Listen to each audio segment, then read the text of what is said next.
oui, ils arrivent. Bonsoir à tous. Bonsoir sur le plateau. Bonsoir à tous. Ce soir, nous sommes ensemble pour une émission, on va dire, un volet numéro 2 de notre émission de mardi dernier sur le vivre ensemble. Nous poursuivons ce thème puisqu'il y a eu une forte demande pour que cela soit fait. Donc nous poursuivons avec ce volet « Quelle réponse ?» Donc le vivre ensemble en Guadeloupe, quelle réponse? Et bien sûr, vous aurez l'occasion de vous exprimer un peu plus que mardi dernier, puisque nous ferons 1 heure avec nos invités en plateau, et au niveau de la 2e heure, ils auront à cœur de vous écouter, de réagir, de répondre à vos questions, s'il y en a. Donc, le même plateau que nous avions mardi dernier, à une différence près, Madame Betty Fosta, chef d'entreprise, qui nous a rejoint puisque Madame Minachi, qui est avec nous, ne pouvait être là ce soir. Donc, Betty Fosta, vous avez toute votre place au sein de ce débat, au sein de cette émission. Madame, Messieurs, bonsoir et merci d'être avec nous. Bonsoir. Bonsoir à vous. Voilà donc le vivre ensemble, mais on l'a déjà défini la dernière fois, ou du moins la fois précédente. Maintenant, nous passons à un volet ô combien important, mais avant d'entrer en plein cœur de ce débat, le vivre ensemble, quelle réponse? Alors, selon vous, quelles sont les valeurs qui caractérisent le vivre ensemble? Ne vous bousculez pas, je débuterai par Harry. Au hasard, alors, au hasard. Non, mais bon, la dernière fois, on avait parlé on a beaucoup parlé de respect. Bon, je pense que d'abord, c'est vrai que c'est le respect de l'autre. C'est fondamental. Et je dirais, c'est surtout mettre tout que chacun se considère comme étant dans une communauté et reste à sa place. Parce que ce qui se passe, c'est cette hiérarchisation, qu'il y a des gens qui arrivent avec le concept d'avoir un pouvoir supérieur et de vouloir hiérarchiser les rapports. Et ce pouvoir, et l'inconvénient surtout, c'est un pouvoir qu'ils considèrent comme étant institutionnel. Et ça, je trouve ça inadmissible, inconcevable. Et il ne peut pas y avoir de vivre ensemble avec ce concept-là. Parce que les institutions sont là pour mettre tout le monde au même niveau. Pas pour donner une priorité à une communauté par rapport à une autre. Donc, à partir de ce moment-là, c'est impossible de vivre ensemble. Donc ça, c'est fondamental. Considérer qu'on n'est pas protégé par rapport à une institution. Et c'est là où je considère que le cas Guadeloupe-Martinique est un cas très atypique. Parce que quand une communauté dirige... Quand une communauté majoritaire dans un pays, cette communauté-là maîtrise un certain nombre de choses, et particulièrement l'ordre. Parce que c'est important, c'est l'ordre qui définit les règles du jeu. Et on ne peut pas se retrouver dans un pays et l'ordre est représenté par une minorité qui, à ce moment-là, impose. Ça pose problème. Le mot-clé respect. C'est la valeur principale. C'est respect et... C'est... Oui, enfin, c'est le respect. C'est vrai que ce mot-là, je l'utilise toujours de façon très... Quand on parle de respect, on a l'impression, déjà dans ce mot-là, de hiérarchiser des choses, parce que de se positionner par rapport à autrui. C'est le respect de tout le monde. Chacun doit se respecter les autres, et attendre aussi qu'on le respecte. C'est ça la priorité. Mais je précise aussi sur une chose, pas de privilèges basés sur les institutions. D'accord. Betty, pour vous? Alors, pour moi, effectivement, il y a cette question de respect qui existe là-dessus. Là où je serais un peu moins d'accord, c'est qu'effectivement, lorsqu'on a une communauté, une population avec une conscience collective, des valeurs, etc., on veut le développement de son territoire, il faut travailler pour le vivre ensemble, il faut travailler pour à créer, un peu comme les Américains, ce côté patriote, ce côté valeurs, ce côté symbolique, où on va tous ensemble, etc.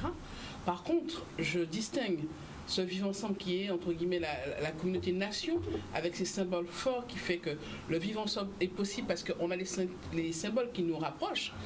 Je distingue cette partie-là des rapports qui sont dans les institutions, dans les entreprises, dans les foyers, etc. Je suis désolée, quand vous êtes mère de famille, vous avez un adolescent impertinent, il y a quand même des règles à respecter entre le parent et l'enfant. De la même façon, vous êtes peut-être dans une cousinade, etc. Il y a plein de types de rapports, mais il y a quand même un respect entre les cousins, etc. Pour que, mine de rien, que cet héritage qu'ils ont eu à travers les siècles puisse transparaître. Vous êtes au sein d'entreprise, là aussi, il faut savoir quelque part rester à sa place. Et là, c'est pas forcément évident. Parce que je constate une chose, c'est que le management, et ça a été écrit ou ça a été démontré, le management de certains hommes noirs ou femmes noires, il y a des difficultés au niveau de nos sociétés pour se faire respecter. Et ça, c'est clair. Quand on est une femme encore, il y a toujours des appuis pour déstabiliser ce management féminin de façon à, ok, on va bousculer, on va essayer, etc. Dès qu'il y a, entre guillemets, un bayaba, c'est bien flac à jamber. Et bayaba, c'est qui? Bayaba, c'est-à-dire dès qu'on baisse sa garde dans le management. C'est-à-dire que pour pouvoir survivre, il doit y avoir une forme de management autoritaire. Et même quand on a un homme, certains doivent pouvoir prouver qu'il y a quelqu'un qui apporte, qui est peut-être le capital, qui apporte par rapport à plein de choses une forme de légitimité et donc qui mérite un respect par rapport à cela. Donc, si vous voulez, je distingue vraiment ce côté in, c'est-à-dire dans les institutions, dans les familles, dans des milieux, de ce qui est dans la société, l'inter. Et cet inter-là, effectivement, on doit travailler sur des bases le plus larges possible, où effectivement, quels que soient ceux qui veulent construire le vivre ensemble avec ces symboles forts, on peut y aller parce qu'on adhère à ces points communs. Je fais partie des personnes qui... en allant à l'armée, j'ai connu en fait le symbole français, le chant de la nation. J'ai côtoyé des personnes qui venaient de partout en France pour soutenir la France. Donc la France, c'est un pays que j'aime profondément. Mais par contre, je n'oublie pas ce qu'est la Guadeloupe, avec les particularités, avec les souffrances, ce qui existe dans notre société. Donc la Guadeloupe avec cette société postcoloniale, avec tous les travers, toutes les difficultés qui existent, mais aussi tout ce bonheur paradisiaque. La Guadeloupe qui est particulière. Et après, on est un peu enfant du monde, caribéen, etc. On a comme ça, c'est des patchwork qui permettent de nous identifier au niveau de cette société-là. Mais ce qui est sûr, c'est qu'on n'est pas, je veux dire, quand on est Saint-Lucien, on a des repères peut-être avec la société britannique, avec la Caraïbe anglophone, etc. Et nous, c'est avec la Caraïbe francophone, avec la France, avec l'Europe, etc. D'accord. Thierry, pour vous? Pour moi, le vivre ensemble ne peut pas se passer de trois valeurs que je considère comme indéboulonnables, c'est-à-dire la tolérance, le respect et l'humilité. La tolérance parce que il m'arrive de pouvoir dire que dans une forêt de 100 000 arbres, il n'y a pas deux feuilles qui sont similaires. On est tous différents sur cette terre, sur notre territoire. Peu importe là où on pourra aller, on va voyager, se déplacer avec nos différences et on va rencontrer des personnes qui sont évidemment différentes de nous. Donc, la tolérance, c'est déjà être conscient que nous sommes différents. Et parce que nous avons ces différences, il convient qu'elles soient respectées de manière à ce que tout chacun puisse vivre et pouvoir faire vivre ces différences. Parce que ces différences sont aussi à pouvoir nous enrichir. Donc tolérance, le respect parce que personne ne sera supporté, qu'on puisse se voir faire des choses qu'on ne voudrait pas notamment faire à d'autres, on n'ira pas supporter soi-même ceux qui n'iraient pas nous convenir. Donc ce respect, donc, il est aussi important. Et en dernière valeur, l'humilité, de telle manière qu'on puisse se dire que malgré toutes nos différences, que malgré ce respect qu'on doit donc aux différences de chacun, que personne n'ait à se sentir supérieur de quiconque. Et que cette supériorité qui se manifeste sous différentes formes sur tous les continents n'est pas donc à engendrer un mal-vivre qui fait du mal à bien des gens. Donc la tolérance, ça me paraît vraiment fondamental, le respect, l'humilité. Je n'ai pour habitude de me sentir supérieur à qui que ce soit, que tout le monde soit respecté, étant entendu que je veux aussi être respecté. Merci. Samuel. Donc, comme je l'avais dit la dernière fois, il y a un maître mot pour moi, c'est celui de. Il y a le respect. Hein. C'est vraiment ça fait. Je pense que c'est le mot commun. Il ne peut pas y avoir de vie ensemble s'il n'y a pas de respect, s'il y a pas. Et c'est ce qui fonde l'harmonie même. Mais en dehors du respect, il y a une intelligence collective à avoir pour partager des espaces. Pour pouvoir, il faut aussi partager les mêmes valeurs. Ça fait forcément appel à l'éducation. Je pense que l'homme est à l'origine pour les scientifiques un animal, ou on peut dire une pierre brute. Donc toute sa vie, on est appelé à faire des sacrifices pour pouvoir vivre ensemble. C'est pas évident. C'est pas évident. C'est comme dans une jungle.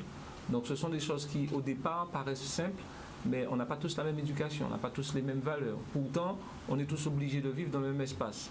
Donc on parle bien du pays Guadeloupe, et je pense aussi qu'on ne vit pas ici comme on vit dans une grande capitale.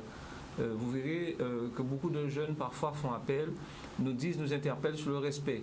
Alors il faut savoir que veut dire ce mot-là sur le relève. Alors, parce que c'est un mot dans lequel il est assez fourre-tout. Mais lorsqu'il parle de respect, ils veulent être considérés. Ils veulent qu'on les reconnaisse, ils veulent qu'on les regarde lorsqu'on leur parle, des détails. Et ces choses-là, pour moi, c'est pour ça que je dis que c'est pas, on ne vit pas pareil en Guadeloupe comme dans une grande capitale. Il y en a des capitales où on ne vous regarde pas, où les gens n'ont pas le temps, où les gens passent. Même si vous êtes couché au sol, on ne va pas s'occuper de vous forcément. En Guadeloupe, les Guadeloupéens n'acceptent pas ça parce qu'on a une autre façon de vivre. Alors, ça fait partie de notre cosmogonie, de nos valeurs communes. Et c'est vrai que lorsque ce respect-là n'est pas mesuré avec les mêmes, j'ai envie de dire, les mêmes instruments, mais forcément, c'est ce qui fait des ordres dans la société. Donc, j'ai eu l'occasion de m'exprimer un peu plus longuement tout à l'heure sur ce point-là. D'accord. Robert. Alors, bien sûr, le respect, moi je préfère le terme respect au terme tolérance. Je l'avoue, parce que la tolérance, comme je le disais la fois dernière, c'est que je tolère que tu existes et que je me sens supérieur à toi. Mais je tolère parce que je suis supérieur à toi. Moi, je préfère le terme respect. Respect, ça veut dire que je respecte et ta personne et ta culture. Ça, c'est le premier élément. L'humilité, bien évidemment. Je crois qu'il y a un élément qui est aussi essentiel, c'est la volonté de connaître l'autre. La volonté de connaître et de reconnaître l'autre comme étant différent. Parce que c'est fondamental et c'est symbolique de quelque chose. Ça veut dire qu'on reconnaît l'autre dans son entité individuelle, mais aussi et surtout dans son entité collective. Entité collective qui signifie qu'on a une histoire différente, qu'on a un parler différent, qu'on a une façon de vivre différente, qu'on a, j'aime bien le terme du créole guadeloupéen, on a des messes et l'habitude différentes. Ça, c'est fondamental. Et nous sommes sur un territoire, celui de la Guadeloupe, où ce n'est pas un problème individuel, c'est un problème collectif et de communauté. Et si on veut faire communauté, il faut qu'on sache regarder l'autre avec ses qualités et ses défauts. Il faut qu'on sache aussi que celui qui vient doit accepter que l'autre qui est sur le territoire est différent de lui. Accepter la différence. Et accepter la différence, ça veut dire que on considère que je n'ai pas la science infuse, je ne suis pas supérieur, et c'est vrai, le terme humilité est important, mais que je peux apprendre de l'autre aussi. Apprendre de l'autre, ça veut dire qu'on peut l'écouter, qu'on doit l'écouter, qu'on doit savoir que l'autre est différent, je l'ai déjà dit, qu'on l'écoute et qu'on acquiert de lui des choses que l'on n'a pas. C'est ça qui est fondamental aujourd'hui pour moi. Et sur notre territoire, il y a des communautés différentes. Il y a une communauté historiquement fixée, il y a des communautés qui arrivent, et les communautés doivent bâtir entre elles ce que j'avais écrit dans un texte, bâtir une culture de la rencontre. Mais l'effort doit venir de toutes les communautés, étant entendu que la communauté de base qui constitue ce que j'appelle le peuple guadeloupéen doit certes faire des efforts pour accueillir l'autre, mais l'autre aussi doit faire beaucoup d'efforts pour être accueilli normalement dans le territoire. Beaucoup d'efforts. Bien sûr, beaucoup d'efforts. Parce que lorsque nous quittons, nous, un territoire qui n'est pas le nôtre, qui est notre culture. Nous faisons des efforts. Les communautés... Est-ce normal de faire beaucoup d'efforts? Mais c'est normal de faire des efforts parce que nous sommes différents. Et il faut... Les efforts sont nécessaires parce qu'il faut comprendre ce que vit l'autre, ce qu'est l'autre. Ce qu'est l'autre en termes d'individu et de collectivité et de collectif. Lorsque vous allez, par exemple, aux États-Unis, vous avez entendu des choses aux États-Unis, mais lorsque vous vivez sur le territoire américain, il faut que vous compreniez ce qui se passe. Et donc, vous devez faire des efforts pour pouvoir, non pas adopter, mais comprendre et s'insérer dans le territoire américain. Et ça, c'est fondamental. Et s'insérer dans un territoire nécessite qu'on fasse beaucoup plus d'efforts, parce que ce n'est pas celui qui vous reçoit qui va faire tous les efforts. Il doit faire des efforts. Mais moins que vous. Il doit faire... ça n'est plus une question de moins, c'est de plus pour moi. Mais celui qui arrive doit rentrer, non pas dans le moule, parce qu'il arrive avec sa propre culture aussi. Honnêtement, bon, et puis on va débattre tout à l'heure, mais honnêtement, est-ce qu'on ne s'attend pas à ce que celui qui arrive fasse effectivement beaucoup d'efforts? Mais c'est normal. Ce qui est logique. C'est normal. Oui. C'est normal que celui qui arrive fasse beaucoup plus d'efforts. La question, c'est comment on l'accueille. Si on voit qu'il fait des efforts, on va l'accueillir normalement. Parce qu'il va s'interroger sur ce qui, dans le territoire dans lequel il vit, la culture qu'il découvre. Et c'est normal. Ça n'est pas quelque chose de déméritant de faire des efforts. Nous sommes différents. D'accord. Raphaël. Oui, c'est vrai qu'on disait déjà la dernière fois qu'il y a celui qui reçoit et celui qui est reçu. Et les deux statuts ne sont pas les mêmes. Surtout sur un territoire qui est déjà effectivement préempté et qui est aussi lui-même assez délimité, assez fini. Moi, je crois qu'au départ, ce qui est important, c'est que le vivre ensemble est une situation de fait. On n'a pas le choix. Nous sommes condamnés à vivre ensemble. On part de là. Maintenant, quelles sont les conditions de la réalisation de ce vivre ensemble? Ces conditions, elles ne sont pas naturelles, elles sont culturelles. Et à différents niveaux, ce rapport culturel est un rapport de force. Il y a la culture, effectivement, la politesse, l'éducation, tout ce que vous voulez. Mais dans le cas présent, c'est ce qu'il disait un petit peu par Harry, il y a aussi les institutions. Et le jeu des institutions est un jeu particulier. Alors bien sûr, il faut du respect, respect des différences, respect des ancrages. Mais il faut, c'est une petite notion que je soumettrai aussi au groupe, il faut aussi beaucoup de vigilance. Ah, je suis d'accord. C'est ce qu'on n'a peut-être pas dit dans toutes ces régulations. Sinon, on a vite fait d'être envahi ou d'être capitalisé ou capté par des cultures ou par des organisations prédatrices qui ont vite fait de vous aligner sur un ordre du monde qui n'est pas nécessairement le vôtre. Et c'est ce qui se passe ici. Alors c'est vrai qu'on parle de vivre ensemble, mais où commence l'apprentissage du vivre ensemble? Alors est-ce que ça commence à l'école? Est-ce dans les familles? Dans la famille. Comment ça doit justement se nourrir? Parce que dire oui, on vit ensemble, est-ce que ça s'apprend? Mais déjà dans l'orientation culturelle, parce qu'il y a des groupes qui sont très très fermés d'emblée. Il y a des groupes, il y a des groupes qui d'emblée n'acceptent pas la différence, n'acceptent pas les étrangers. Mais des groupes ethnoculturels ou... Ah bien sûr, ou alors soit ethnoculturels qui sont moins ouverts que d'autres. La spécificité de la Guadeloupe, c'est être hyper hospitalier. On est extrêmement ouvert. On est tellement ouvert qu'on est transparent. Il y a des courants d'air de notre culture. On absorbe beaucoup. On parle de notre plasticité, on parle de notre agilité intellectuelle, notre agilité sociale. On reçoit beaucoup. Moyennant quoi, on est quand même transformé par celui qui reçoit. Et à un moment donné, on se pose la question, mais qu'est-ce qui est vraiment de nous en termes intrinsèques, en termes. Et donc, par rapport à ça, il y a des chocs à l'intérieur de ce vivre ensemble. Il y a des chocs. On ne peut pas nier les chocs, qui sont des chocs d'habitat, des chocs dans le vivre même ensemble, de tolérance, d'acceptabilité, des seuils de faisabilité à un certain nombre de choses, qui à la frontière entre les groupes, les ethnies, les différentes populations, posent problème. Et c'est là qu'il faut effectivement d'un côté savoir à quoi s'en référer et d'autre part avoir des règles, des régulations de vigilance. Alors je lance le débat, vous pouvez, juste une minute, vous pouvez réagir, il n'y a pas de souci.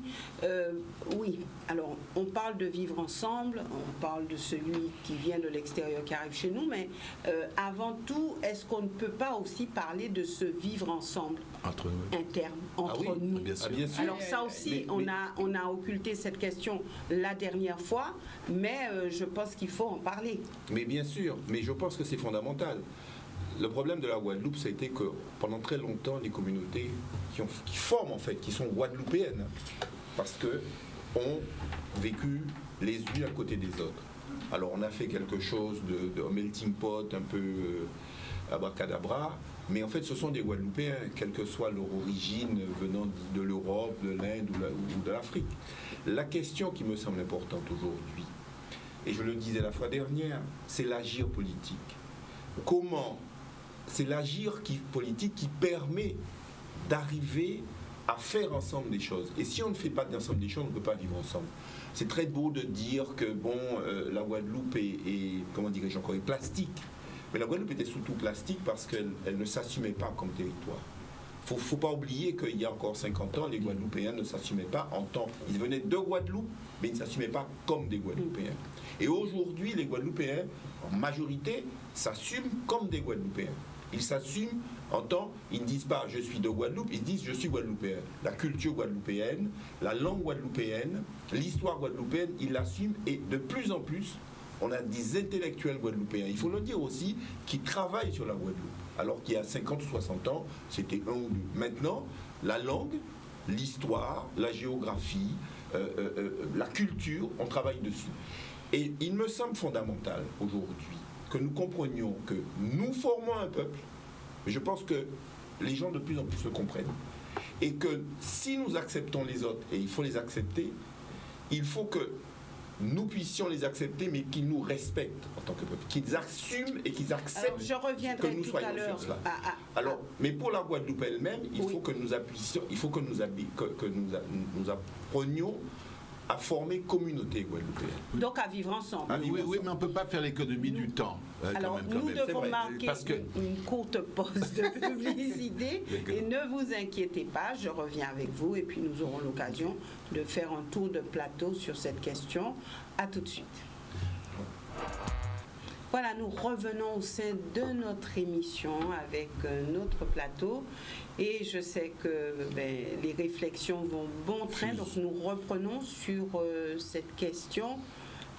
Oui, on dit qu'il faut vivre avec les autres. Entre nous-mêmes, est-ce que nous savons vivre ensemble? Et si nous savons vivre ensemble, ok, mais si nous ne savons pas, comment nous pouvons le faire avec les autres? Et puis, il y avait des réactions sur tout ce qui avait été dit. Alors, il y a Betty, il y a Harry, il y a Thierry, il y a Samuel. Alors, dites-moi. Oui, Betty, on y va? Moi, je pense qu'il y a... Vas-y. Il y a une chose qu'il faudrait... Parce que c'est vrai que depuis la dernière fois, on parle de communauté, mais on dit jamais... On ne sait pas qui sont ces communautés-là. Donc vous faites de la langue de bois. Donc je pense qu'il faut... Maintenant, il faut qu'on apprenne une chose et qu'on est... Je sais qu'on est entré dans un monde où tellement on essaie de ne pas dire les choses parce qu'on ne sait plus où on en est. Et on fait tellement de lois, surtout pour jouer dans un jeu d'hypocrisie totale. Finalement, plus personne n'ose dire ce que c'est. Maintenant, il faudrait savoir. Alors, quand on parle de la communauté guadeloupéenne, il y a qui dans la communauté guadeloupéenne? Et quand on parle de gens qui arrivent, parce que dans des pays, on voit arriver des immigrés. Alors maintenant, il faut qu'on parle clairement. Les Guadeloupéens, il y a en Guadeloupe, il y a, alors justement, on a parlé s'il y a des pays qui ne faut pas vécu, il y a les blancs pays. Oui. Il y a le blanc pays. Il y a il y a l'Indien. Voilà. Il y a l'Afro guadeloupéen qui vient directement d'Afrique, le descendant africain. Il y a le Syro-Libanais. Absolument. Oui. Bon. des Chinois. Alors maintenant, il y a les récents qui arrivent récemment. Alors ça, c'est ce qui a créé cette structure pendant, je dirais, pendant le siècle XXe. Voilà, ce qui a fait souche. C'est celle qui a créé la Guadeloupe. Voilà, c'est ce qui a créé la Guadeloupe. Avec le temps, avec l'épaisseur du temps. C'est important. Avec l'épaisseur du temps, qui a créé entre ces communautés, des systèmes d'ajustement réciproque et d'organisation, au départ sur des schémas de connivence, et quelque part, rejoindre ce que tu disais, maintenant sur quelque chose qui va vers un consensus, même s'il n'est pas encore acté. C'est ça, ce sont des Guadeloupéens en fait. Ce sont des Guadeloupéens. C'est ceux qui composent la Guadeloupe. Ils composent la Guadeloupe et ils font ils font la culture guadeloupéenne, c'est-à-dire Voilà, avec tout à fait. ses qualités, ses défauts. Tout Mais à c'est fait. la culture guadeloupéenne, et ce sont ces gens-là qui font souche. Oui, voilà, tout à D'accord. fait. C'est souche. Bon. Betty. Voilà. Mais disons que je n'ai pas trop de choses à dire ou à redire, à part que ce qui est sûr, c'est qu'entre nous, même s'il peut y avoir des différences, il n'y a pas plus de différences que d'autres territoires de France. Et ce sont peut-être des querelles de voisinage ou peut-être, des fois on parle des questions avec d'autres Noirs, les Haïtiens, les Pagnols, les ceux-ci, les Dominicains, enfin il y a Ils sont arrivés, ceux-là. Ouais, Ce sont des mais gens qui sont arrivés. pour beaucoup, ils sont là depuis 100 ans, 80 ans. Moins ça peut. La bah oui. communauté haïtienne est là depuis les années 70 réellement. Mais il y avait des bonnes people dans les années La 60. communauté haïtienne est arrivée avec l'histoire de la grève dans La la grève dans la canne, c'est avec ça, le bon, père je vous avais dit, Céleste, c'est la dans les grève années de la canne. 70. Et pour casser la grève, on avait fait venir la Voilà, c'est communauté ça. haïtienne. D'accord. On avait fait, voilà, nous sommes d'accord. pour casser la grève de la C'est canne. l'histoire. Bon, la communauté il y avait une communauté de Dominique avant. Il y avait une communauté dominicaise. Oui, dominicaise, avant. ouais. Qui voulait travailler. Depuis la guerre, qui a travaillé ici. Il y avait aussi une communauté, il y a maintenant des communautés qui sont venues, une communauté chinoise, une communauté d'hexagonaux. C'est vrai aussi, c'est une réalité. Ce sont des gens qui sont venus dans la Guadeloupe, qui étaient déjà formés avec ces connivences, comme tu dis. C'est une réalité. Donc, faut pas. Si on veut être. Moi, enfin, Voilà. je ne sais pas, pour Et- moi ça arrive par vagues, c'est comme la France avec l'Italie à un moment, les Portugais, etc. Il y a des vagues tout le temps migratoires, ça change tout le temps, de forme, de pays, en fonction des situations de crise dans travers le Non, monde. mais- Là, quand il va y avoir des réfugiés climatiques, peut-être qu'on sera ces futurs réfugiés climatiques, mais peut-être qu'on va recevoir des gens ici. Oui, c'est pas impossible ça. Mais la différence que je fais, moi, entre la communauté guadeloupéenne, c'est qu'elle a vécu une histoire quasiment commune. Avec un. Oui. Ah non, je ne peux pas laisser dire ça. Je veux dire. La communauté. Je continue de m'expliquer. Vas-y. La communauté guadeloupéenne, comme tu disais, blanc pays, indien et noir, il y a une histoire qui les a réunis. Avec chacun de côté de la barrière, peu importe. Mais c'est une histoire, c'est une histoire qui les a réunis. Enfin, non, pour moi, il y a vraiment un segment fort des rapports entre les colons européens qui sont venus et avec les esclaves, et après il y a eu des mélanges, bien sûr. Ça, pour moi, c'est la base primaire. Quand il y a eu en fait la communauté indienne qui est arrivée, ça arrivait après. Il a fallu c'est des combats de beaucoup d'Indiens valeureux pour les faire intégrer. Oui, mais justement, mais la couche de base même, parce que on peut dire il y a eu un massacre de beaucoup d'Amérindiens, même si certains d'entre nous on a peut-être dans nos parents des Amérindiens. Bien sûr. Donc notre histoire, la base même, de couche basse, c'est ça. Et c'est souvent ce rapport-là qui est conflictuel. Après, il y a eu, on fait venir des travailleurs indiens pour un peu casser la dynamique des Noirs libres, etc. Ou après, il y a eu la France qui veut caser ces Syro-Libanais avec qui il a des contrats, etc. Il y a eu des Chinois aussi et des Japonais. Mais ça. Voilà. Alors on va un petit peu élargir. Thierry, Samuel, Raphaël, alors, votre sentiment sur tout ça? Je suis à l'occasion un peu mal à l'aise parce que bien souvent on parle de Guadeloupéens, mais je voudrais notamment vous dire, je dis depuis à l'occasion, depuis quelque temps, que j'aurais bien aimé qu'on puisse définir avec l'évolution du temps et des temps, qu'est-ce qu'un Guadeloupéen? On parle de communauté guadeloupéenne, mais qu'est-ce qu'il y a dedans? Puisque dans la communauté guadeloupéenne, on pourrait dire à ce moment-là, ce que j'entends, qu'il y a de sous-communautés, les Békés, les Indiens, etc. Donc il faudrait qu'on puisse quand même clarifier, savoir en 2021, ce qu'on y est, qu'est-ce qu'un Guadeloupéen? Parce que tout à l'heure, je disais, pour taquiner, il y a des Chinois qui sont Guadeloupéens. Mais dans ma tête, je veux dire par là qu'il y a des originaires de notre territoire qui sont arrivés ici, qui n'ont pas la même faciès que nous, on va dire que ce sont des Chinois, mais qui sont Guadeloupéens et qui, dans Bastia, par exemple, où je suis, parlent créole comme moi. Alors, en 2021, qu'est-ce qu'un Guadeloupéen, que les choses soient claires? Est-ce qu'il y a une communauté antillaise? À la différence de la communauté guadeloupéenne existant toujours, il faudrait qu'on puisse clarifier un peu pour tout le monde et qu'après on puisse avancer. Sur le vivre ensemble dont Yvelise parle, la fois dernière, à quel prix on y a plus ou moins répondu. Tout à l'heure, elle demandait, en tout cas pour le thème de ce soir, le vivre ensemble, quelle réponse? Si la réponse est de pouvoir dire, nous ici, par rapport à ceux qui viennent, ils doivent nous respecter, sur ce territoire-là, il y a des gens qui viennent et qui repartent, mais est-ce que le vivre ensemble que nous faisons quotidiennement, peu importe, je dirais, les individus et leur arrivée ou pas, comment est-ce que nous vivons? Est-ce que nous vivons avec solidarité?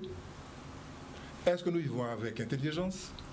Est-ce que nous sommes dans la générosité? Comment les choses se passent? Sur ce territoire-là, de par ce que je vois au quotidien, il y a eu, à mon sens, des Guadeloupéens à un moment donné qui sont reportés comme des Guadeloupéens, parce qu'ils faisaient corps, ils étaient généreux, solidaires. Il y a de nos enfants qui partent en métropole sans rien du tout, pour se former, et qui devenaient, comme on dit, des gens, parce qu'il y avait cette âme guadeloupéenne qui voulait élever les gens, les enfants de ce territoire-là. Donc, est-ce que ça se produit toujours? Est-ce que quelqu'un aujourd'hui peut dire, bon, mais j'envoie mon enfant en métropole se former sans risque? Donc, les gars, il faudrait quand même qu'on sache parler d'une réalité et qu'on ne soit pas dans les sommets et que... C'est pas contradictoire. C'est pas contradictoire. C'est ça toute la difficulté. Oui, mais je sens que tu es très dubitatif, tu es en train de réfléchir, tu cogites, donc ça va sortir. Faut pas chercher. Ce qui est difficile avec la Guadeloupe, c'est que spontanément, quand on voit le pays, on voit des contradictions, on voit des rapports de force, on voit des contractions.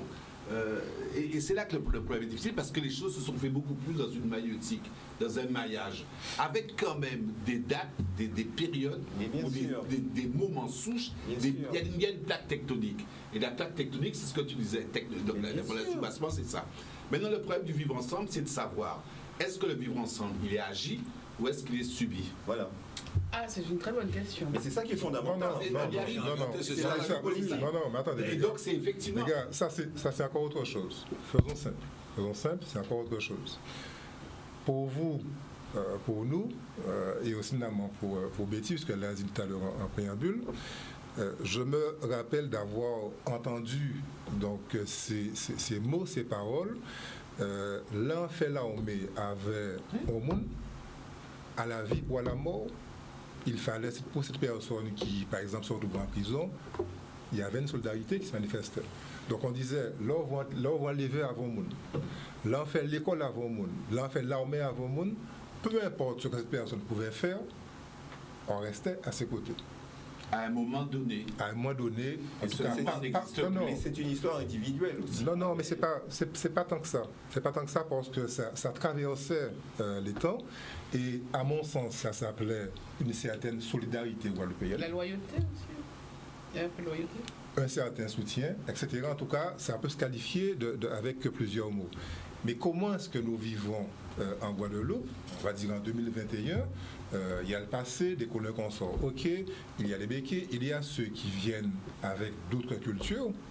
Et quand ces personnes, si on doit par exemple parler des Blancs, ou je vais dire les choses là, autrement, sur ce territoire-là, on va dire que nous sommes originaires du territoire, on est là depuis longtemps.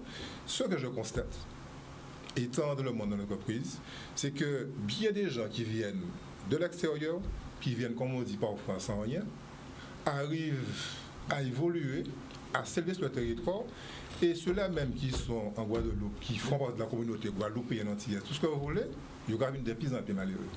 Oui, c'est à cause de qui? À cause de ceux qui viennent? Non, mais on ne parle pas de ce problème. Samuel. On ne dit pas ça. Alors, c'est un sujet qui paraît simple, mais il est très complexe. En fait, il est très complexe. Parce qu'il faut le phaser dans le temps. C'est vrai que déjà vivre actuellement en Guadeloupe, c'est pas comme on va vivre en 2030. 2030, c'est pas si loin que ça. Et je vais revenir parce que 2030, il y a des choses qui se passent aujourd'hui. Et forcément, ni la politique, personne n'a prévu ça. La fuite des enfants qui ne reviennent pas et Absolument. tout ça. Alors, c'est quoi? J'ai l'impression qu'on n'a jamais été au courant, Raphaël. On n'a jamais été vraiment en phase avec l'histoire, avec notre histoire. Si on reprend bien les choses, nos parents nous ont envoyés à l'école pour pouvoir prendre en main le pays. Donc, c'est vrai qu'il fallait faire certains métiers, certaines études pour pouvoir réussir, hein, entre parenthèses.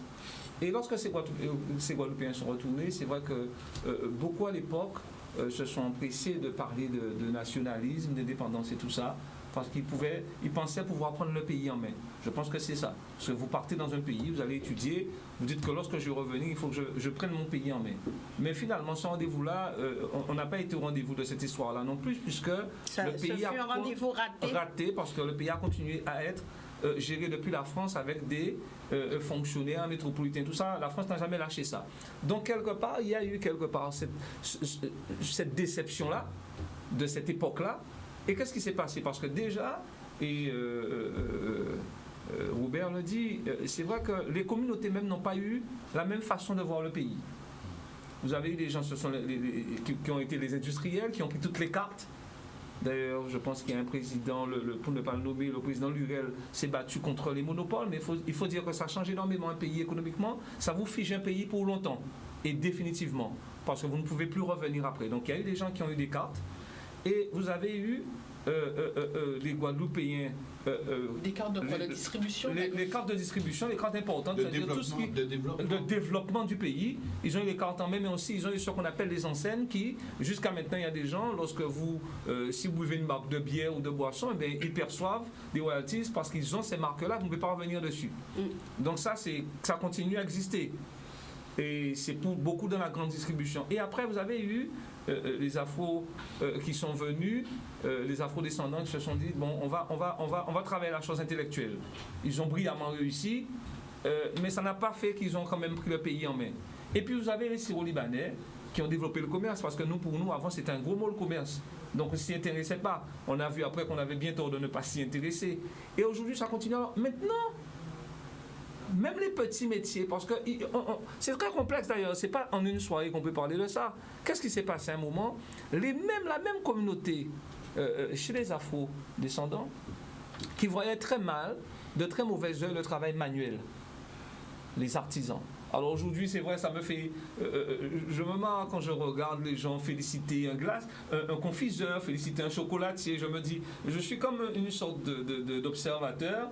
Je me dis, mais cette époque-là, vraiment, ça me fait rire parce que c'est comme si on était chaque fois en retard. On était en retard de train.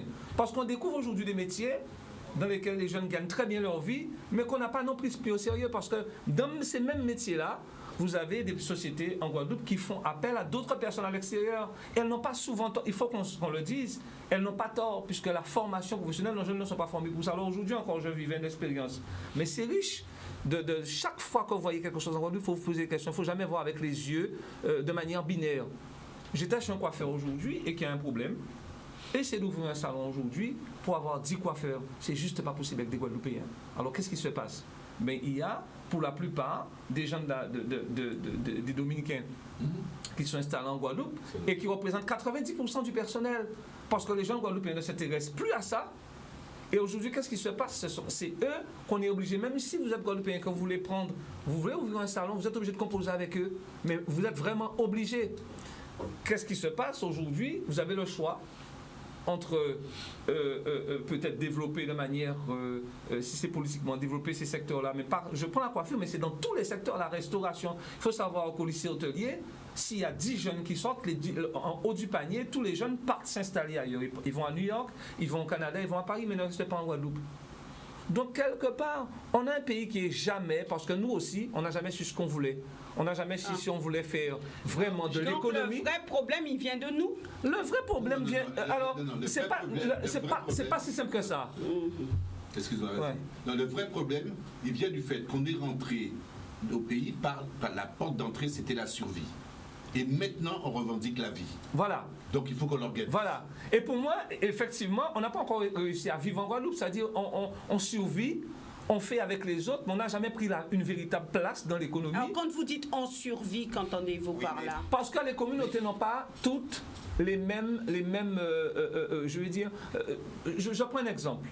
Toutes les mêmes. En 2030, s'il faut quitter le débat politique, le débat purement idéologique et purement socio-culturel, s'il faut parler aujourd'hui des choses qui font la vie, comment nos parents, comment les gens qui ont aujourd'hui 40, 50 ans, comment ils vont vivre dans 30 ans?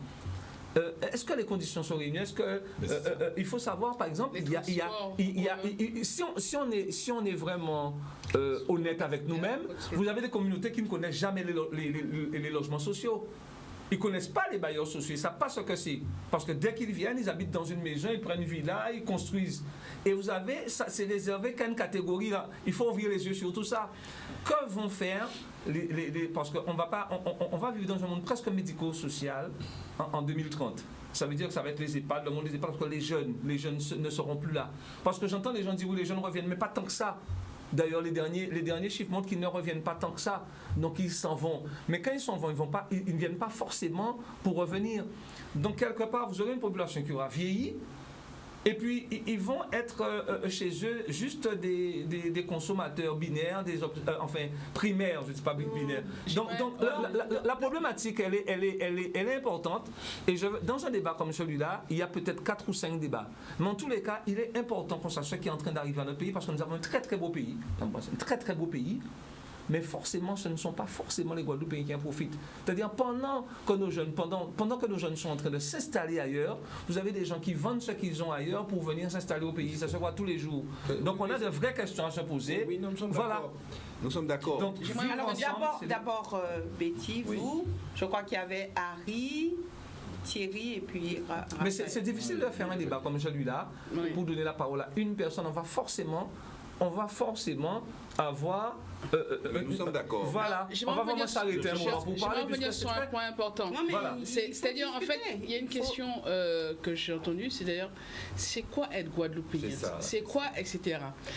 Vous avez un politologue martiniquais, Fred Constant, pour ne pas le nommer, qui a fait un livre sur la citoyenneté il y a quelques années, à savoir... il avait brossé un petit peu les définitions sociologiques, juridiques, etc.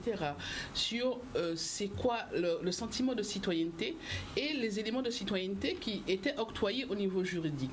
Effectivement, par exemple, qu'est-ce qu'être guadeloupéen? On n'a pas de passeport guadeloupéen. Par contre, on peut dire qu'est-ce qu'être français parce qu'on a juridiquement un passeport français et européen. Par contre, qu'est-ce qu'être guadeloupéen?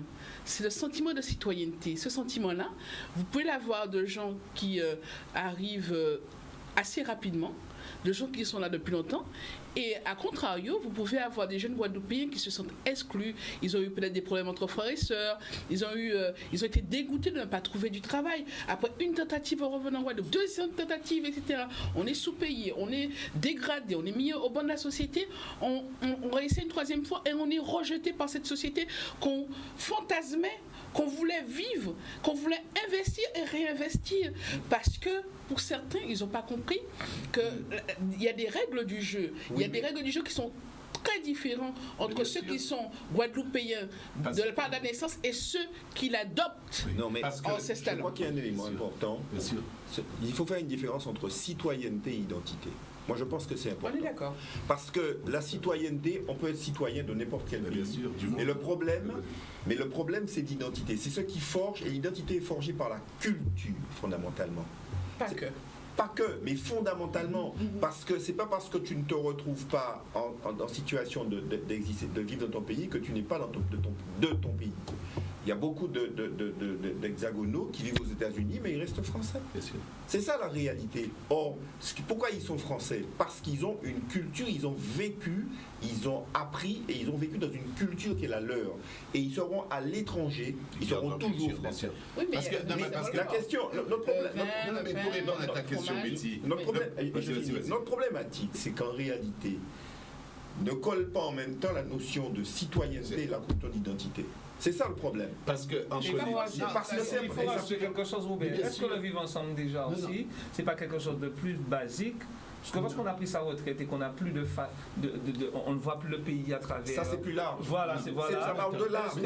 Mais c'est pas seulement ça. Il y a peut-être un niveau qu'il faut. Le point n'est pas binaire, comme tu le dis, Betty, entre la citoyenneté, effectivement, elle peut être n'importe où. Le concept dominant de l'identité guadeloupéenne, ce n'est pas la citoyenneté. C'est la mitoyenneté. C'est ça. Et la mitoyenneté, c'est le stade dans lequel on est maintenant. C'est justement que les différentes cultures ont développé un vivre ensemble. Voilà. Dans la relation dans la proximité. Il y en a à côté de l'autre. Et mais oui, ça sert de socle. Non, mais c'est pas grave. C'est ça qui, avec le temps, c'est ce qui va construire la citoyenneté. Voilà, il faut laisser le temps. Parce que la question, c'est pas il y en a à côté de l'autre seulement. C'est une histoire particulière. Et l'histoire de notre pays, c'est pas l'histoire de la France, c'est pas l'histoire de la Hongrie, c'est pas l'histoire c'est une histoire caribéenne. Et l'histoire caribéenne, elle est une histoire particulière. Il y a l'histoire de l'esclavage, l'histoire de la colonisation. Il ne faut pas qu'on rentre dans des concepts. Il faut regarder l'histoire de notre pays, qui est liée à l'histoire de la Caraïbe. Et c'est pour ça que je dis, moi je suis citoyen français, mais je suis profondément guadeloupéen, avec mes défauts, mes qualités, et un guadeloupéen francophone. Voilà, comme il y a des... Juste dans le même sens, juste avant le vivre ensemble, il y a eu la mise ensemble. Au départ, et donc, très juste, cette la mise ensemble. Oui, mais Robert... Attends, mais il y a il faut un peu de temps. Bon, attends, on a quoi? On n'a même pas 2 siècles. Mais c'est ça. Faut pas donc, il y a une mise ensemble. Cette mise ensemble a développé des échelles de mitoyenneté, avec des échanges, des partages, des pactes d'allégeance, des pactes d'allégeance, des jeux de codépendance et de valeurs. Il y a des peuples plus jeunes asiatiques qui gèrent autrement. Robert, on peut pas être... Mais ils n'ont pas connu l'esclavage. Ah non, mais ils ont connu la guerre. Oui, non, mais la guerre, la colonisation américaine, française, mais chinoise. Mais c'est pas la même chose. Ah bah oui. Ils avaient un fond culturel de fond. Ils avaient alors voilà. Alors c'est ça toute la différence. Je veux dire 2 choses.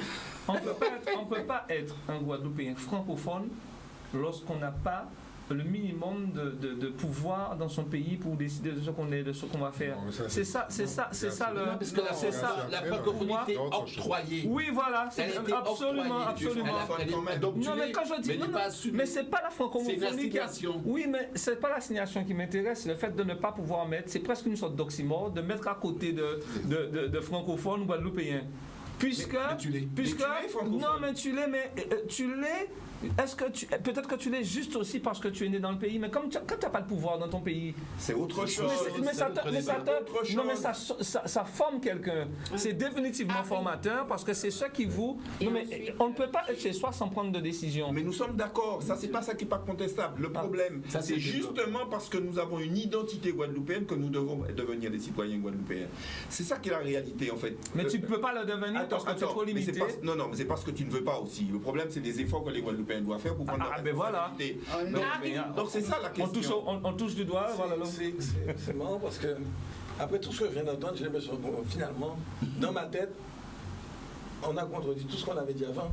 Parce que je me rends compte en écoutant tout le monde, on avance. Non mais c'est intéressant, mais finalement, je suis en train de me poser la question de départ maintenant. Est-ce qu'il y a vraiment une identité guadeloupéenne et est-ce qu'il y a vraiment alors que